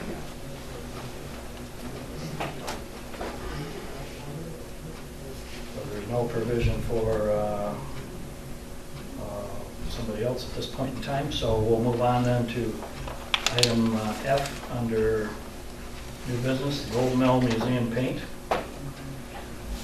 Yeah, just roughly the south side of the old mill, the paint is coming off in large chunks and sheets. There is we had representatives from Sherwin-Williams out, basically because of the nature of the building and the side of the building that it's on. The Sherwin-Williams is recommending that we strip that side of the building, power wash, scrape that side of the building, apply an undercoat to it that will seal where the bare wood is and will then adhere. So I've included one quote. I want to get another quote in here but I obviously want to move on this right away. This was not in the budget, so we will prepare for the next meeting. I'd like to get permission or a motion to approve up to the $3,200 to get rolling on this. I will try to get another bid, or I will get another bid to, you know, if that's cheaper, we'll obviously, and does the same thing that Sherwin-Williams recommends, then we will do that. You'll see here that they did offer, obviously, their services to paint the entire building. We don't feel the entire building needs to be painted at this time.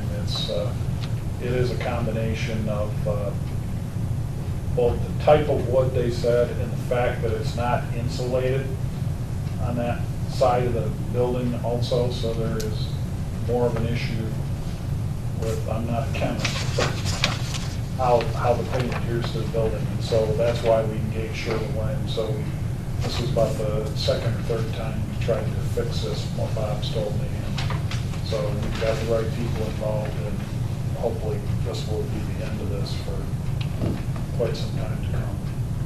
This is going to be coming from where in the budget? We will have to make a general, this will probably come out of general fund, that had I been a little quicker, we probably could have transferred the $5,000 from the stipend into this. But don't we have a budget for historic buildings? We have a budget for historic buildings. We did not have, you know, we had some other projects allocated, like replacing LED light, putting LED lights in all the buildings, and also the putting the thermostats in so that they could be monitored remotely, and we wouldn't run into a situation like we were in a command school where we needed it for a couple months without knowing it, you know. So, yeah, we will have to take it probably out of general fund or maybe some, but I need time to prepare a budget adjustment for this one.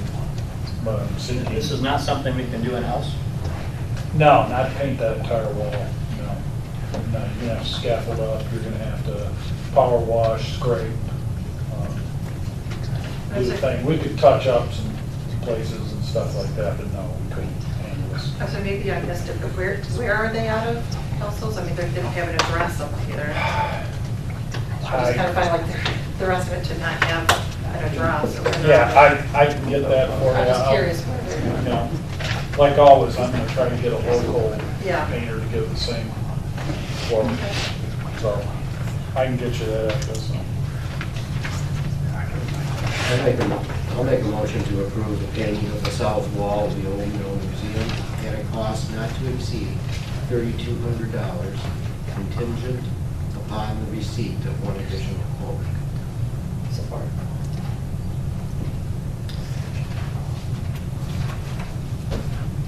Motion by Councilman Butsu, supported by Councilman Skornica, to approve the painting of the south wall of the Old Mill Museum at a cost not to exceed $3,200, and contingent upon the receipt of one additional quote. Further discussion? I have to say that Sherwin-Williams, they have a very good staff. So if they are proposing something, I would say that they're pretty sharp. I've used them in the past. Yeah. Other people. Others? Hearing none, roll call vote, please. Wills, Yes. Butsu, Yes. Robinson, Yes. Skornica. Yes. Motion passes unanimously. Moving on then to item number 11, unfinished business, master plan update by, once again, Bob McCarthy. You're Planning really Commission. going to regret Planning being on any Commission. of these. Commission. The meeting was, like I indicated, was primarily all on the master plan. And we met with McKenna. We had a representative, Mr. Jackson from McKenna, came to it. A few commissioner comments through the beginning of the meeting was that most commissioners had spoke to a lot of public that had not attended it or that had attended it, and they were really impressed of the method that they did it and the information that they were able to help them through to think of things. There was only, I think, a couple of council members, and there was a couple from the township board that attended, which is a good thing, get that information. We did have a fairly good discussion, and which was brought up by Commissioner Nybo, about the park sign, and I see that's on the agenda. And I know the planning commission had a lengthy discussion about trying to get consistency about all the signs. There's a lot of signs in the village, the parks, the program they want to do in the park, and the sign for the wildlife park, our entrance signs, different things, and they're all different. And the planning commission, we had like I say, a fairly lengthy discussion about in the plan, we would like to try to come up with something that would keep these signs consistent. And I'm sure there's plenty of methods to do that, either through DDA or through our information or the council. But that was a major topic. You should have received. Did you receive information from McKenna, the map and all that information? Yes. It's quite extensive, and it was. We found it to be really interesting. And he did summarize a lot of those for us, but the things that that he had indicated that were some of the prime things was the trails and the sidewalks and the walkability of the village. People wanted to see more of it and what we have to be improved, which was number one on the list of what the public was looking for.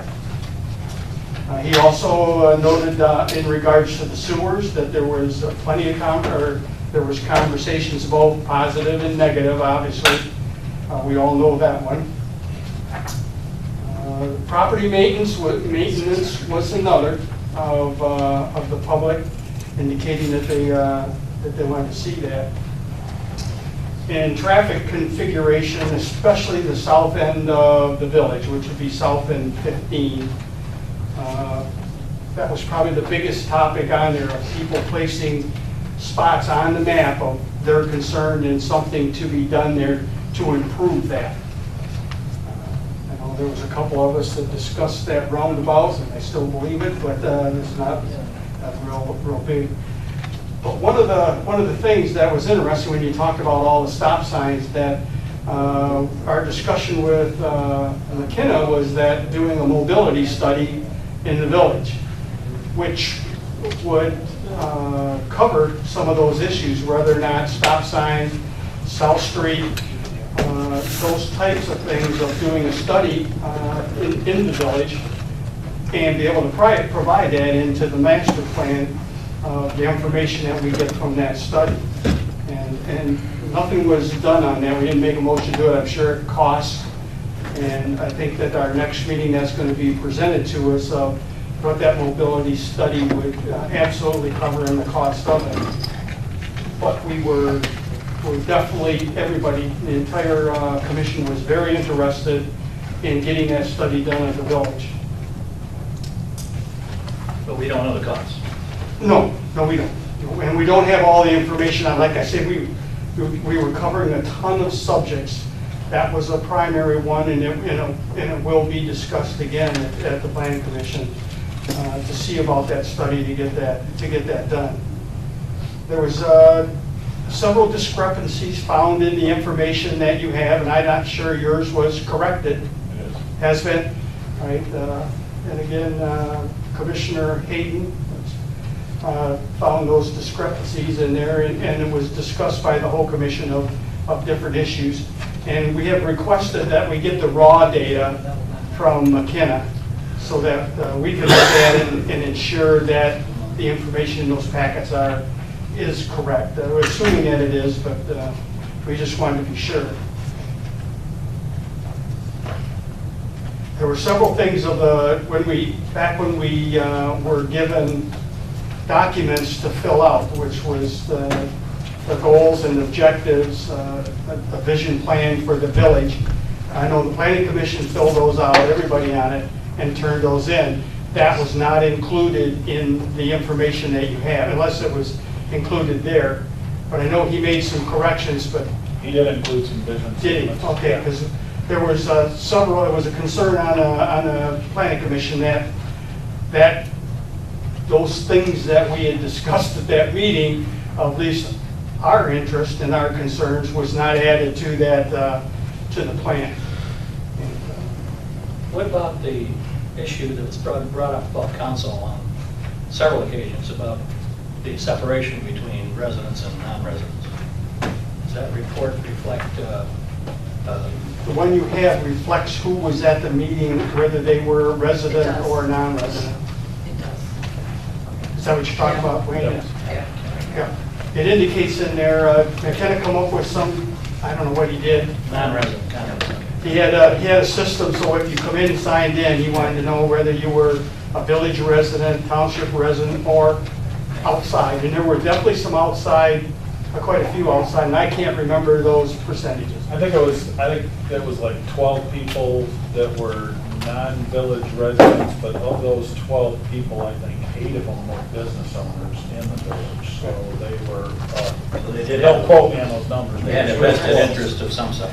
Real close. And there were several families that come in, which Right. was nice to see. They were to discuss some of these issues and to look it over, which was, was really interesting and good to see. I think personally, I was a little disappointed. I thought for sure we'd get a little better turnout at it, but McKenna seemed to think that was cool. The number we got was better than what happens in some places to go over the master plan. But I really thought we would, as much advertising that we did do, the postage in the paper, there was a lot of information put out to the public, and as usual, until something goes wrong with it, you won't hear from them. But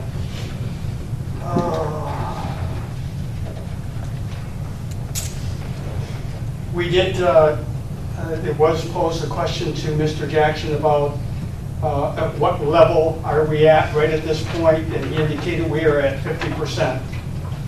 And I was thinking that we'd probably I thought we'd go faster than that until I looked up some information and looked at other communities. And some communities spend as much as a year putting together that plan. So initially I thought we needed to keep moving along and just do things a little quicker. I think spending the time on these individual items is probably the most important thing, and to make sure we're doing them right and get a good plan together. I noticed that on our disbursement report, that report indicates that we were 47% paid up to the, and the sequencing of the process. That's a darn good question, because I have no idea. It was on the report, Yeah. which has been an issue with council, Okay, yeah, wanting to know where we are in the process. gotcha. Okay? Yeah, but he indicated we are at a 50% level, Okay. and he was sure of that, because he was pressed from everybody about where we were at. Yeah, sure. And because of questions from the council. Sure. Yeah, he's worked over on that one. That's pretty much on the master plan. We did have some discussion on capital improvement plan, and actually we just did some questioning of Bill and his information, and it's something that we will be working on, but I think currently, I think everybody agreed that the master plan is the priority, and the capital improvement plan is something that we'll be looking at, because the village, your village manager is already moving out the dates of things that, when they need to be purchased. He's met with the DPW and to do those things. Any questions, I'd be glad to answer them. I have, on page 3 of your report, under administration/vision, the third bullet, as long as we have the fire chief and our police sub-commander here. I'd be careful of it taking anything that the fire chief told me. Wow. So the topic of the extension of Edward Street to Church Street has come up, which would terminate by the curb by the post office. And the purpose would be to, now, do you have any comments on any of these? Keep school buses off of M15? if you've got that road completed through, Ortonville, by the post office where the curb is, Yeah. that was supposed to have been extended years ago, and all the way to by the tennis courts on Edwards. So, and this, keep the school buses off of M15, keep fire trucks off of M15. When you're going into the southeast quadrant of the community in the township, and keep police vehicles off of M15. And then finally square up the village for future development. Any comments on any of those? As long as we have you here. I think it all sounds good. I would say the same thing, but I don't know. I don't think that's very practical, and I don't think that it would happen from a police or fire perspective. I mean, we need to get to M15, and to go that way, I think it would even delay us more. And you're going through a residential area over through there, around that school and out that way. I don't see the advantage to that for us. Okay, thank you. Other questions? That was on the list, or at least somebody's comments. I'm not sure if it's in that report, but I know that one was. It's on the report. It's in this report. I have a question, Bob. Okay, maybe I will. Where it says downtown development. Which page are we on in the report? Doesn't show a page. Yeah, It's this very would be faint, very but, faint. yeah. It's that page. Oh, okay. That's a long, It's very faint. It's 6. Oh, I see it. Third one down, it says, no, it says downtown development, so I'm thinking it's strictly downtown. The third one down, it's a sanitary sewer system, is a prerequisite for the success and continued development of downtown. Now, blah, blah. And then down, it says there's 25 where it's a high priority. That's, what that means, what it's, is if you put it as a high priority, then it got 5 points. So there was like, so that means 5 people said that that was a high priority for them to have sanitary sewers. And then if you go like that same thing, you go to like that same line, Yeah. where it says medium, 6, that means 2 people said it was medium, and then 1 person said it was low. So only 8 people really answered that question. That's the survey that the planning commission filled out, and a couple of the council people filled out too. So Oh, this is from if the, somebody, Yeah, from the council and from... This chart here Oh. is council and is the survey that we sent out. 2 people from the council completed it, 5 people, I think, or 6 people from the The planning. entire planning commission filled it out. Right, Really? Only 2 council did it? yeah. Really? I thought I filled it out and I filled 0, so where's the 0?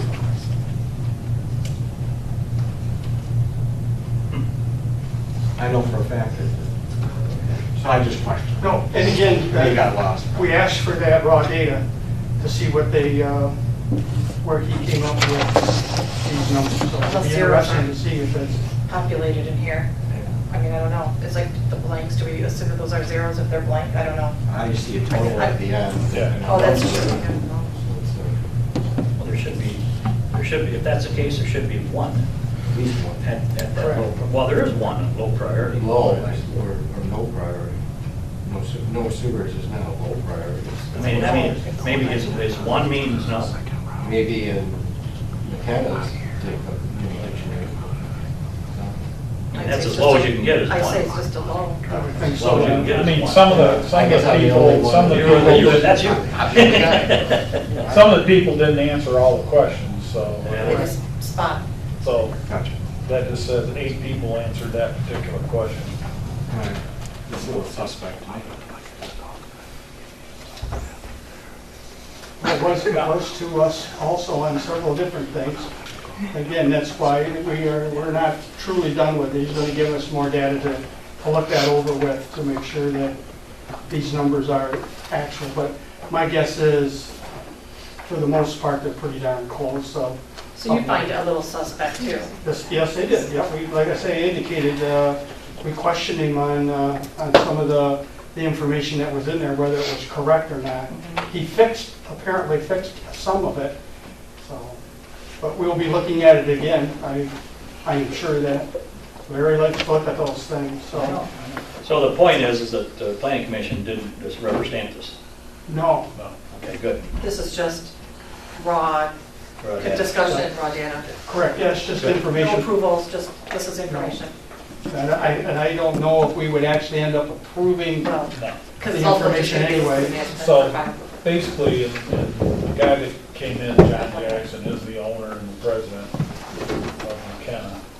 And correct me if I'm wrong, Bob, he had said at the next meeting what they wanted to start doing is, this has all been kind of, for lack of a better term, raw data gathering. They're just trying to get opinions from different people. And then what they'll do now is they'll go actually physically go back to the old master plan, right? Correct. And start going through the old master plan and say, because you don't necessarily have to throw the baby out with, you know, the bathwater there. You go through the old plan and say, okay, what did we learn from all this stuff?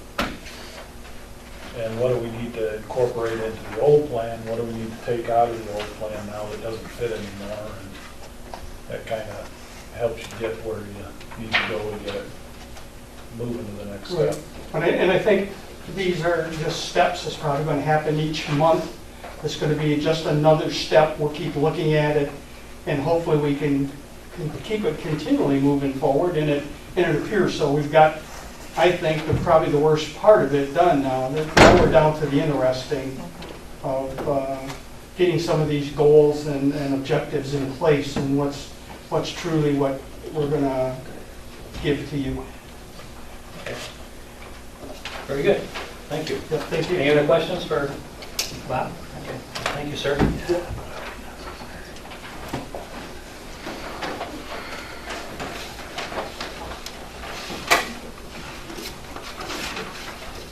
Okay, item B under unfinished business, the speeding and traffic control issue as we discussed twice tonight.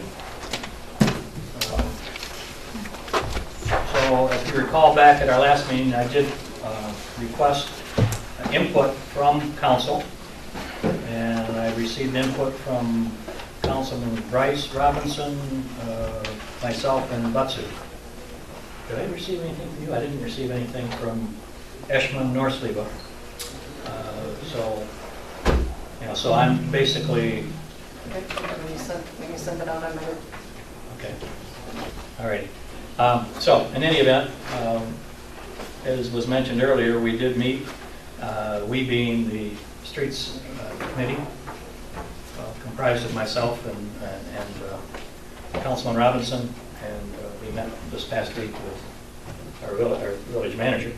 So, you have come up with some specific information about the cost of stop signs, and also the cost of the items that Lieutenant Glover was talking about, the flashing signs and the data retrieval and the collection of data, etc. Yeah, cost to, not including labor, cost for a stop sign is roughly $80. Lieutenant Glover was good enough to check with me, and unlike where my home is, we don't have to register. We can put up, if we wanted to, stop signs anywhere in the village without having to register them with the state or the county or anybody like that.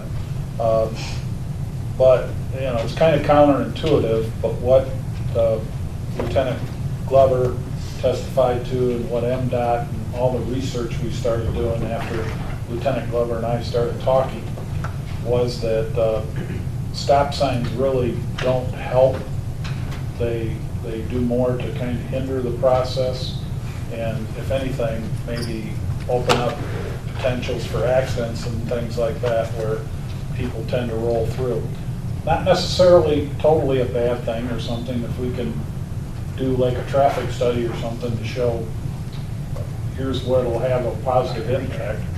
I think, much like Mrs. Hayes said earlier, I think and I think Lieutenant Glover agrees that the biggest bang for our buck right now would be to buy a couple of these, they're mobile, portable, speed sensing devices. Not on wheels, though. No, not on wheels. You can, like and I put in one example here where roughly you're looking at for two of them, just under $6,000 for two of them. What you can do with them, numerous ones of these, there's a TC 400, you can take a look at it, that's not this one, that you can take a look at it. Literally, you can buy these brackets, and these brackets, you affix them to your existing speed limit poles, and you can go out and if these things are like in a suitcase, have a key on the side, they're bulletproof, for lack of a better term. You walk up, you open up the side of this thing, open it up like a suitcase, put it on your bracket that's already there, screw it in with a couple wing nuts, lock it, you lock it up, and so people can't steal it because there's no exposed bolts or whatever. That particular one will run for something like 14 days without a battery recharge. There are ones that are solar powered, so you don't have to worry about the batteries until they die. But that would be the direction I would recommend going, because that does a couple things. Number one, that all the studies and some of the material I sent you seems to show that when you put those out, much like Mrs. Hayes says earlier, you know, when someone looked down and you see that, hey, the speed limit is 25 and that sign flashes and I'm doing 35, go, oh, and there tends to be a natural calming effect of those signs that slow people down. What it does, what Lieutenant Glover and I talked about, was it gives us an opportunity to pinpoint when and better utilize his people for enforcement. So if there's a, excuse the expression, a hell of a lot of difference between me setting a police officer there for 4 hours to try to catch people, where if I've got the data that says, hey, I need a police officer on Mill Street from 9:15 to 9:45 to cure your problem, you know, or to help your problem. In addition to that, we would also like to try to see if there's grant money available too. But we, in the words of Mr. Robinson here, this is one that I feel real strongly about, that I think we ought to move forward prior to the start of the school year, because this would be a great project to maybe start on South Street or wherever we choose prior to start of school. And we know we can get, we also, I know the township is interested in doing something like that, purchasing this. So if we go to the township and say, gee, why don't we get together, maybe we buy 4, we can get them even cheaper, because they had talked about buying 2 and implementing them out in the township. And I just really think that this is probably the, for lack of a better term, the quickest and easiest way to get the most bang for our buck to go after the problem right away. You know, I'm sorry. then it's not to say later on we help indicate where, these should help us indicate right where we may need stop signs down the road. But Yeah, I mean, I would say, you know, Church Street, Mill Street, coming down the hill, a stretch, you know, any of your areas where you have a longer stretch of roadway, like we were talking earlier, you come off of Oakwood, you know, a lot of times I just don't think people are even paying attention, and you have, because of that straightaway, they're on the gas. I'm not saying the stop signs can't be effective, but I personally think that this is a little bit more effective, especially depending on what you go with, because some of them have red and blue lights that will actually flash when you're over the speed limit. I mean, and they are bright. I mean, you can't miss them. They're LEDs. Some of them literally, as we start researching, some of them not only flash, but they literally say, slow down. And then when you're doing the speed limit, they say, thank you. And it's like, you know. Smiley face? Emoji? I'm not sure you get that, but. Well, would it be an issue if we at least did our own study and tried one certain intersection like Ball and, you know, in South Street, or, you know, I mean Church Street, you know, do something like that? I mean, based on what I read, and when I went in with you guys, I was like, let's order a bunch of stop signs, let's go for this. But then I'm reading this information, I mean, you know. That's where I was too, until I started reading, talking to Lieutenant Glover and reading the MDOT information and all the traffic.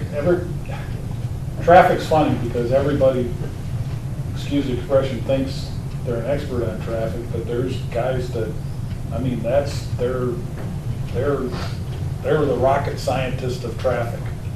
And those guys are saying, don't try to use stop signs as speed control. As the ultimate. Right.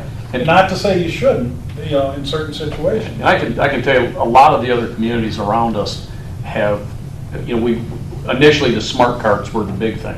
Myself and Bill talked, I mean, Church Street, for instance, where are you gonna put that on the side of the road? Those are large objects, they're like a trailer. How much they cost? Well, they're I would say $10,000 and I up. saw one used for like 6.5. Yeah, they're very expensive. And you have to have the room for that. But a lot of the communities are going to this sign that affixes to a regular street sign. And they, you know, take up a lot less room, and I think you're actually able to get more data off of them. And we can move those around as we wish. Yeah. Yep. I mean, I would like, if depending on how we do it, I would like to, you know, put some particular locations in to where you can do it quickly. But, you know, you can move them around. Have a bracket and quick release. Right. You're not gonna stop everybody. I mean, No. even with the stop signs, I mean, people are gonna roll through stop signs. When you put this out, they're still gonna go through it, but it just wakes you up. If it just slows them down, that's Yeah. the whole idea. Exactly. And that's, There's really no cure-all for all this. No. But I think with something that's flashing your speed, I think it just makes you a little bit more aware. Like I said, most people they're just not, I mean, I even look at where some of our speed limit signs are. You know, some of these, where some of our speed limit signs are, as soon as you turn onto the road, you're past that sign. You know, often they're not put in a great location. And you don't even know what the speed limit is because you probably went by the sign as you're making your turn. yeah, the one on Mill Street is hiding in back of Jets. It's Yes. like, what's it doing? You don't even there? see it. People are winding up when they get to And that's Correct. Barry part of Hayden's house. That's part of What this. Some of about the them I height think- also of the sign? Because I've noticed a couple, you know, coming down Mill Street, there's a couple of the signs there, 2 signs just coming down Mill Street. And they seem to be lower in height and all that, you know. And I know you got the strictly enforced and all that, but I don't know, they just don't stand out. You know what I Yeah, mean? no, they don't. Well, do we have any suggestions about that then, or? I mean, I think some of the speed limit signs need to be, I know you have to put them at a location as soon as you hit that road, but I think some of them they're on you so fast that by the time you make your turn, you've already passed the stop, you know, the speed limit sign. Because, I mean, most people, at least most of the local people know what the speed limit is. But often there are people that don't, and I've had myself, to where I've hit or turned a road corner and all of a sudden my radar goes off and I'm like, man, what's the speed limit on this road? Or there, I already went by and didn't see it. So it does happen. Okay, I think some of them could be so real let's okay. move along. So do you want to authorize some kind of make a recommendation? or- yes, I'd like to make a recommendation to at least, you know, I know we have 2 of those that are on sale. I mean, I would be $6,000 roughly is what I recommend. yeah, I thought they were like 5,500. Yeah. yeah, That's your fee, shipping. 55. Oh, okay. So what I'd recommend, and I want to search some more, but I'd not to exceed 6,000. 6,000 for 2. Does the county offer any rentals of any of those speed signs? No. Okay. No, I would make one recommendation. Me and Dave were just talking about. Addison Township, I believe, has one of those, and it's a red. It has a couple lights that flash on and off. You may want to contact them just to see what type. I know it's in place now. Okay. Maybe just see what theirs is, what type of luck they've had with it before you purchase one. But I know that the WatchGuard product that a lot of communities are using is a very good piece of equipment. I know visibility, one of the things we haven't really talked about was concerns about the curve down by the footbridge on South Street for the pedestrians. And what they have in Davison, not too far from my office, by M15, they have like big flashing lights. Yes. When that person comes to that walkway, they push the button and those lights, and as soon as those lights are on, you've got to stop. Yeah. And And that's an issue for us all the time there. we were just talking about it. Whether it's adults or kids standing there, nobody pays attention, they go right on by. And nobody stops, even though that sign says stop for pedestrians and all. Can we look into that? I mean, I was thinking about that also myself, of some sort of push button stop, you know, where Yeah. it's gonna, Especially there red in light. schools. There's Well, one there right now, right? When the other, It's a yield to pedestrians. Yeah. It's just, Oh, there's not a sign? it's not, oh, there's a sign, but it's not lit. Right. I It thought doesn't about- flash or it's not nothing. lit It's sign. around, yeah. Yeah. Or if somebody pushes a button, you know. Yeah, I thought it was a button. So that we can cross. yeah, yeah. We're looking at that. Yep. Yeah, like Dave said, Oxford has one over there at the Pollyant Trail where it crosses Seymour Lake, and it's pretty effective. You know. Okay. So, council, any comments about, any objection to authorizing our village manager to look in terms of a $6,000 limit at this point? No, I think we, yeah, to get it going, so we can have them and implement. So we've got it in our consensus, schools. we've got, let the record show that we have consensus to spend up to $6,000 based upon further studies and documentation and reporting from our village manager within the next month, I hope. Are you gonna make a I think we motion? need a motion. I think you need a It's motion, money just because you won't meet again prior to the school year starting, I don't think. breaks down. Okay, you want to make that motion? Sure. I'd like to make a motion to make the purchase of no more than $6,000 to purchase these slow down signs. Not to exceed.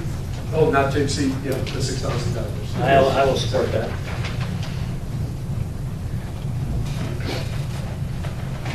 What are they, is a better term calming, No. traffic calming sign? Well, the official term is radar speed signs. Okay, we'll call it that. Well, it wouldn't be calming if the police are pulling you over. so. They're not speeding. And then tell them, I didn't see the sign. I don't think that's gonna fly either. Okay, Liz, what do we have over there on that motion? Motion to make a purchase in the amount not to exceed $6,000 for the purchase of radar speed signs. Two.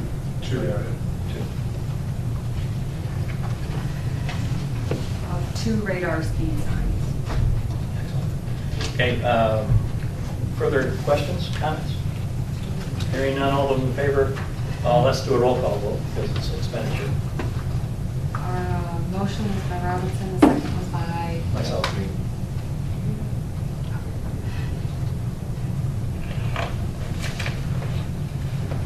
Butsu, Yes.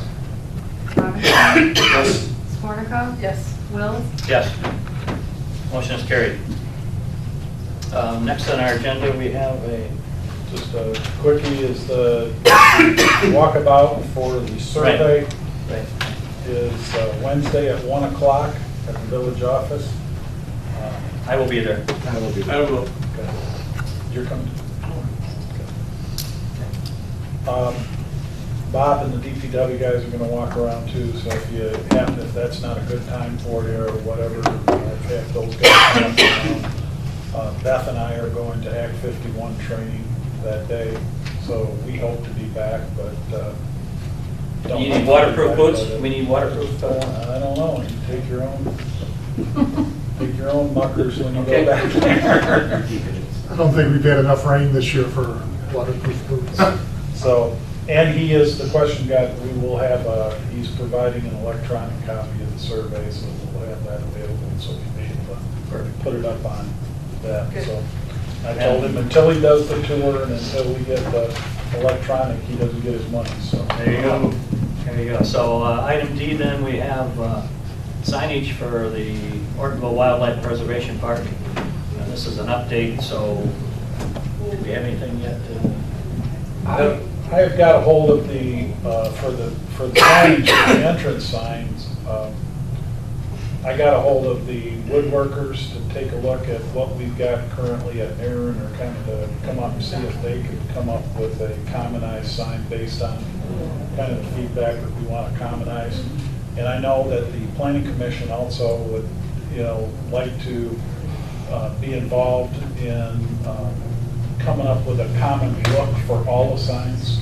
So from an entrance standpoint, I concur with them. I think everybody that I've talked to so far concurs that we got to come up with some kind of design so that, when you come in, you don't have Sherman Park looking like one thing and the other one looking like another one. So the only other thing is, I think after the tour, or after the walkabout, I had sent out, I think, a list, and I can resend that out of the, for lack of a better term, the thou shalt nots, you know, and I will resend that out to all of you folks for kind of your feedback to say, you know, because we're going to have to put some signs up, and that's what Bob's going to look and says, you know, hey, don't use motorized vehicles, no hunting, type thing. But I'd like some feedback after the tour of where you guys think they ought to be and what actually we should have on those signs.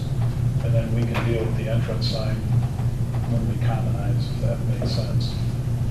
Well, if you're going to talk to the planning commission, can we just put a wiggle in it and get it going?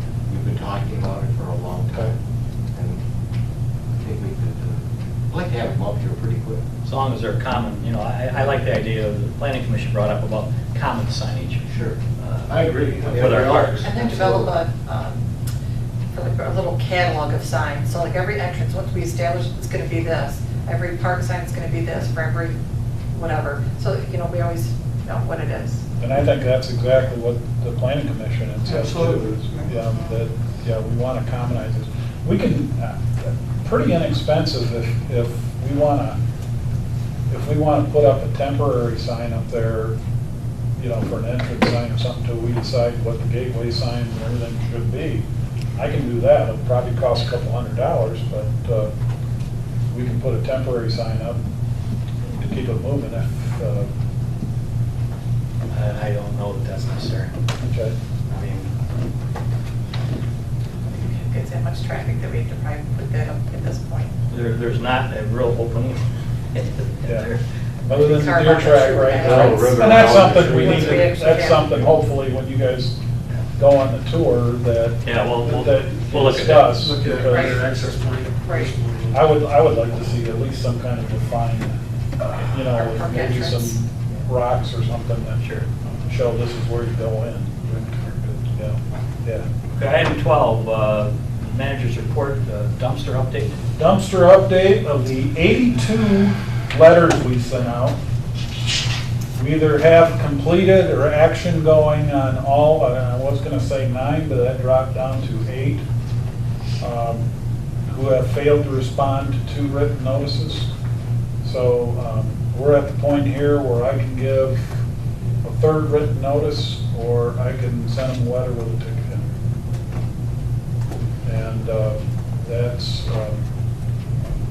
it's a shame because some of them literally probably don't need a dumpster. And, but they have not responded at all. And Where does the adult foster care home on the curve on South Street by the footbridge they have approached me, they're putting in a blacktop, they're gonna come, they've got a person that's gonna come in and do it. She inherited the business from her mother, not Right. inherited, took it over. Family, yeah. And she was one of the first people to call. Right now, she's having problems getting a person to come in and do the blacktopping, but we know where it's gonna go, we've talked. She's one of those that I'm not worried about. She's gonna comply. I know that Councilman Sleva sent out an email concerned about the price that some of these, It's not cheap. I some mean, of these but- people were being charged, and she was implying that it was gouging, and so hopefully that's not the case. No, she responded back to me after that because I sent her some information, or I sent out information that said we had roughly $1,000 just in material for the one we did behind the village office, and that's not counting the amount of labor. So we probably, when all's said and done, we probably had, I'm guessing ballpark $1,500 into ours. And obviously, being the village, we didn't have to pay for a permit. So by the time $2,000 is probably $2,000 to $3,000, depending on what you need to do, is what some of these people are winding up having to pay for the dumpsters. It certainly is spiffing up the village. I'm very very thankful, again, Mark, for your initiative in bringing that to the council's attention. And there's like Village Court Apartments up there, the condos on Village Court completed theirs. Really looks nice, they did a great job. Jets did a really good job. There's several of them around that really look nice and did a nice job. Thank you. Do you have a handout? Report or no? No, I didn't. Okay. I can send you my Okay. No. handout, but yeah, we're down to 8. So, Okay. Thank you. Chicken update? chicken update, of the 9 locations that were issued, 3 have picked up permits, 2 no longer have chickens, 4 are either in violation or we cannot see that there are chickens out there because it's too far away. There's 2 of those that I know for a fact have chickens and have not come in for their permit. We have sent out a letter, I think it was last Thursday or Friday, saying they had until next Monday. If they didn't come, they either had to come in and get a permit or get rid of their chickens, or they would be in violation. So we sent basically a final warning. And item C, the paving project? Paving should start, if heavens don't open up too much tonight, paving should start tomorrow, I was told. So they were finished level grading, and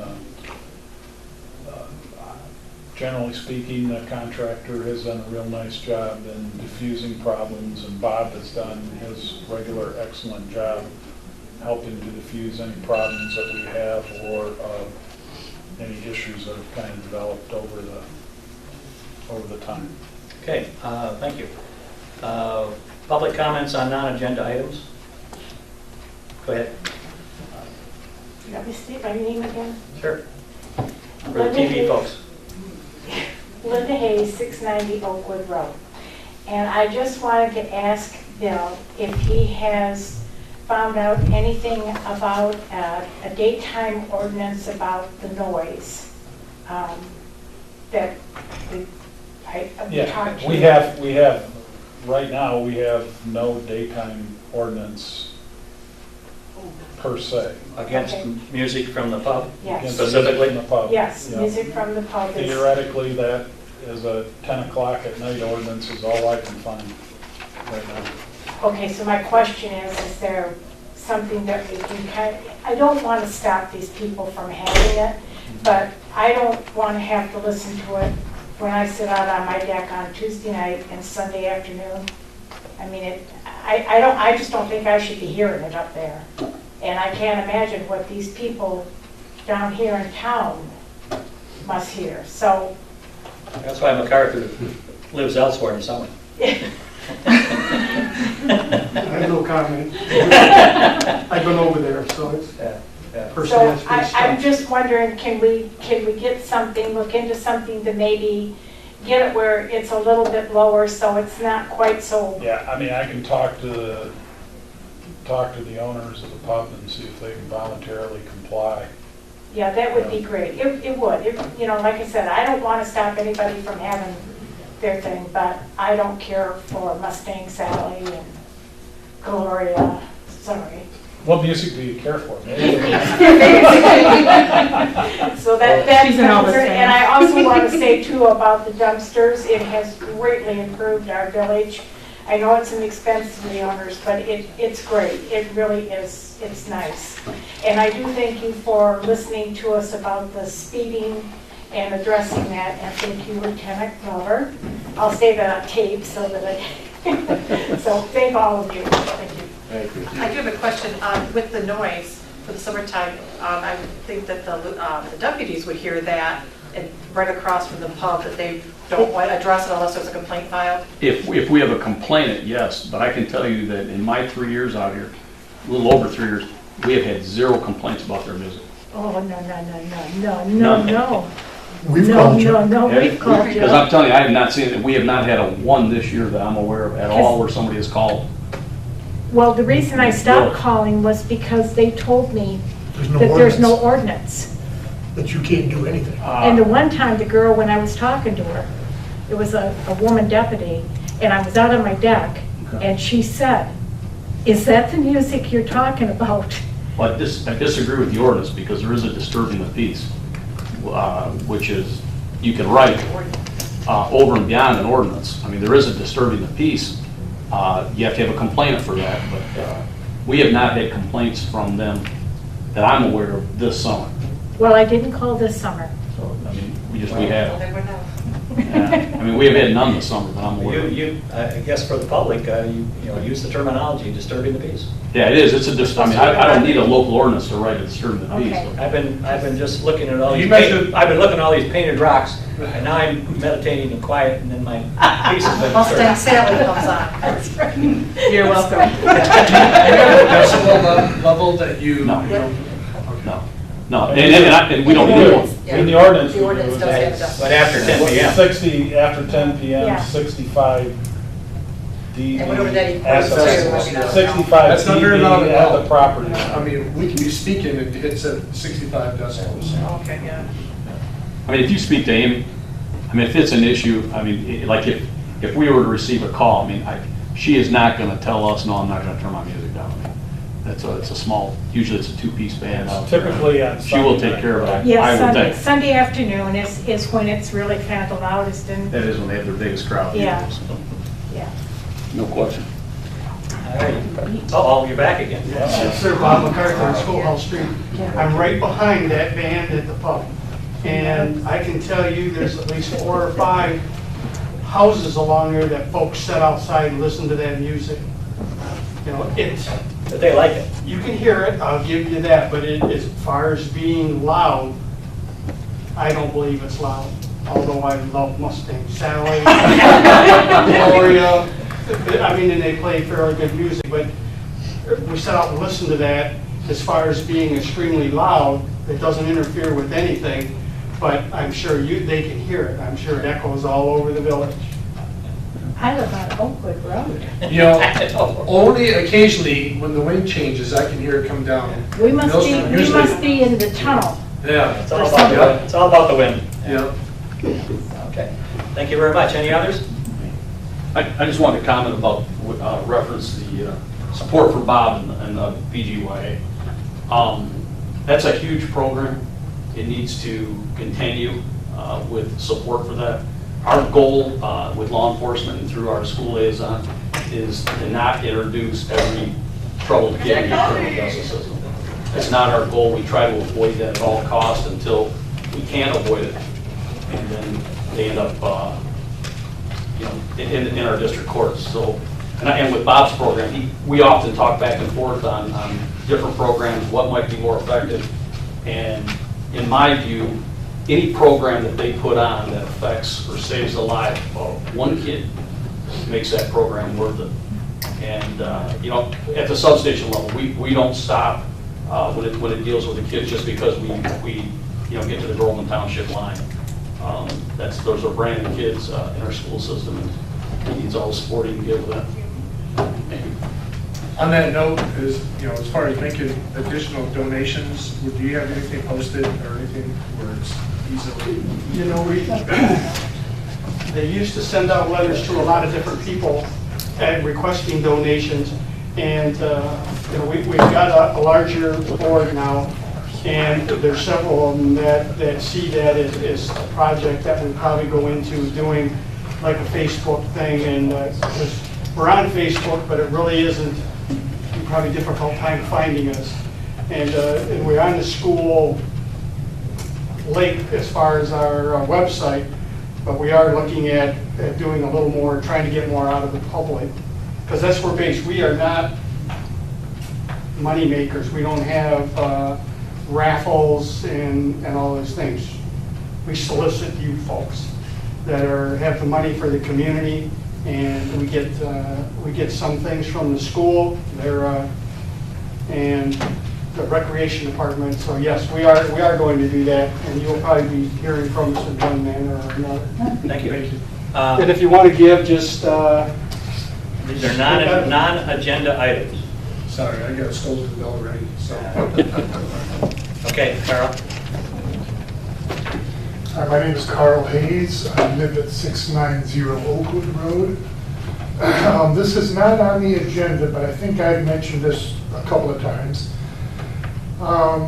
It's about developing some septic system information to pass to the village residents.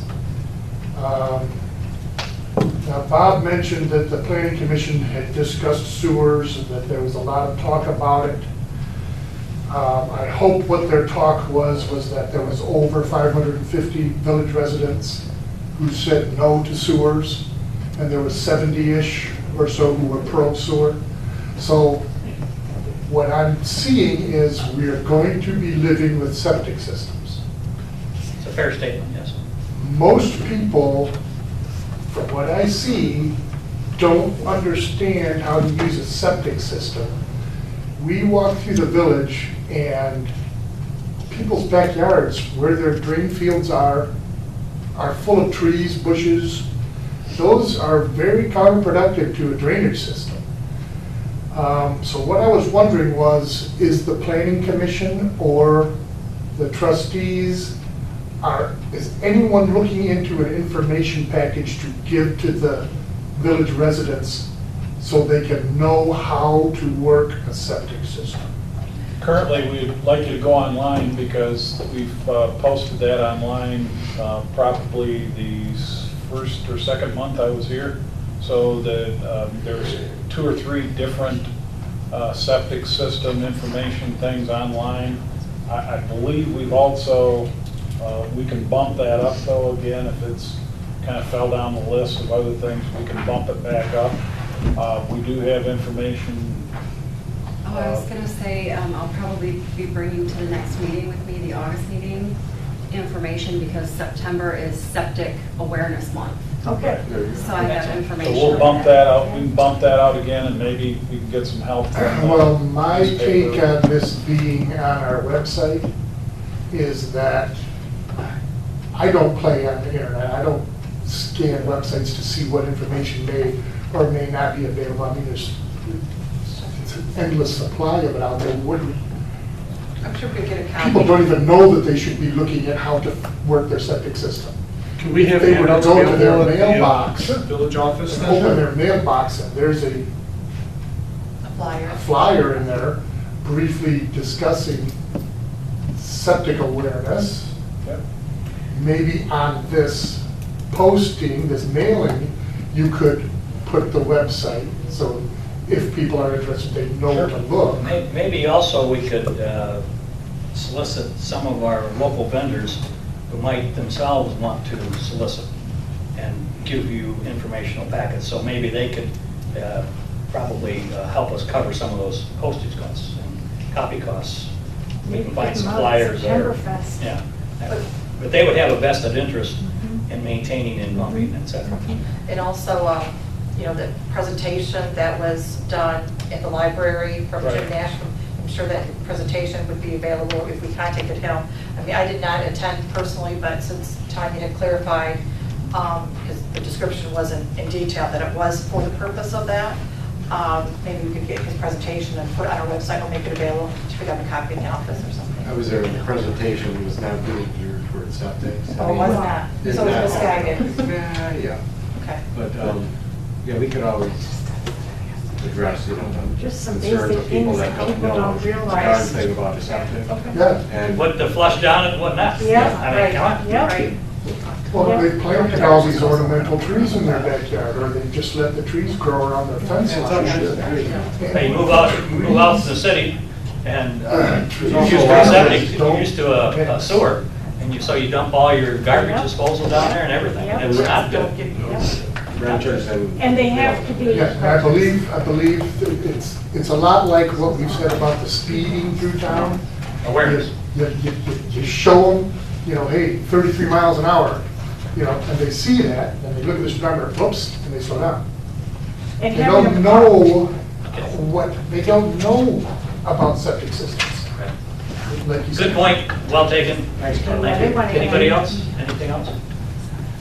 Hearing none, Oh, sorry, Fay, I'm sorry. President, Rose. Sorry. I promised to be good, so I will keep my comments short. First of all, the DDA has a streetscaping kind of point in our 4-point Main Street approach. So I'd really like to get with the Streets Committee, kind of work together on that. We have been discussing some ideas about how to help slow down traffic. So I'd really like to see us kind of work together on that.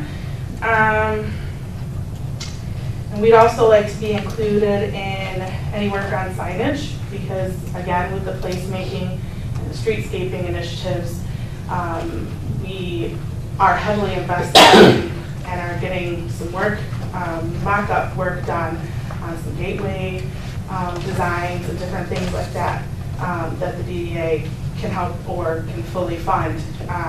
So we'd really like to be kind of in on all that. At this point in time, we've been waiting for the master plan to get completed before we kind of step up with anything major because we obviously want to see what's in the master plan and make sure we're working together with the master plan. But with all the conversation here tonight, I want to make sure that everyone here is aware that we have these initiatives, we have this money, we have these plans that we'd really like to be collaborative with. And one last thing, and be very respectful about this. I personally am disappointed, but also I know the DDA will be a little bit disappointed in Melanie not getting her reappointment because we have been pushing forward to work on some plans with her specifically. So now that it's kind of thrown a wrench in a few of our upcoming plans. But I guess I don't know where those plans are going to fall now. So. Oh, you do have other commissioners. I know. I just Patty Olson, for example. I agree 100%. Wonderful person, and I have been working for a couple months with Melanie on a few things, and so just kind of I understand. put a halt to that real quick. So I just personally felt the need to just kind of bring that to attention. Thank you. Just one quick thing before we leave. I'd like to recognize Beth for, there's an awful lot of work she put into that budget adjustment thing and prep for getting ready for the audit and stuff. And she did an outstanding job of catching some things here recently too about things that we would have missed and stuff. So just a good job pulling that together. Appreciate it. Thank you again. Okay, comments from trustees? Additional items? I just want to know, what about the disassembly of the Ball Street skate park? When's it going to happen? August. Thank you. That's what they had originally said. Okay. Just so the public knows, our township supervisor was in a serious horse accident last week. She was thrown from her horse while giving a lesson, and she was hospitalized for a few days. She is recovering, and so, you know, just our thoughts and prayers go out to Kathy Thurman. A week from Thursday, August 2nd, we are a Purple Heart community, so that is celebrated annually on August 2nd. So the library is having a 1-hour open forum from 7 to 8 p.m. on August 2nd. And they will also be having a flag retirement burning ceremony. So if you have flags that you want to be properly destroyed or retired, then that would be the time. Again, that's August 2nd, 7 to 8 p.m. Can we drop them off early someplace else? Probably the library, I'm guessing. It's going to be at the library. They're Flags. going to have music. Let's see. Mountain Dawson. Mountain Echoes Dulcimer Troupe. Going to provide some music. No Mustang sale. No Mustang Sally.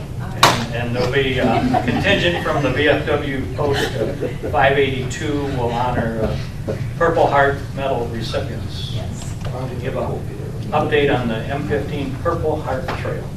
So thank you. To Mark's question, you can drop off retired flags you want to retire. You can drop them off to this office. You can drop them off to our office. Okay. The library. VFW. You can drop them off at our house. So long as they get taken care of. Okay, I believe there's no other business to come before this council, so this council stands adjourned. Thank you. Okay.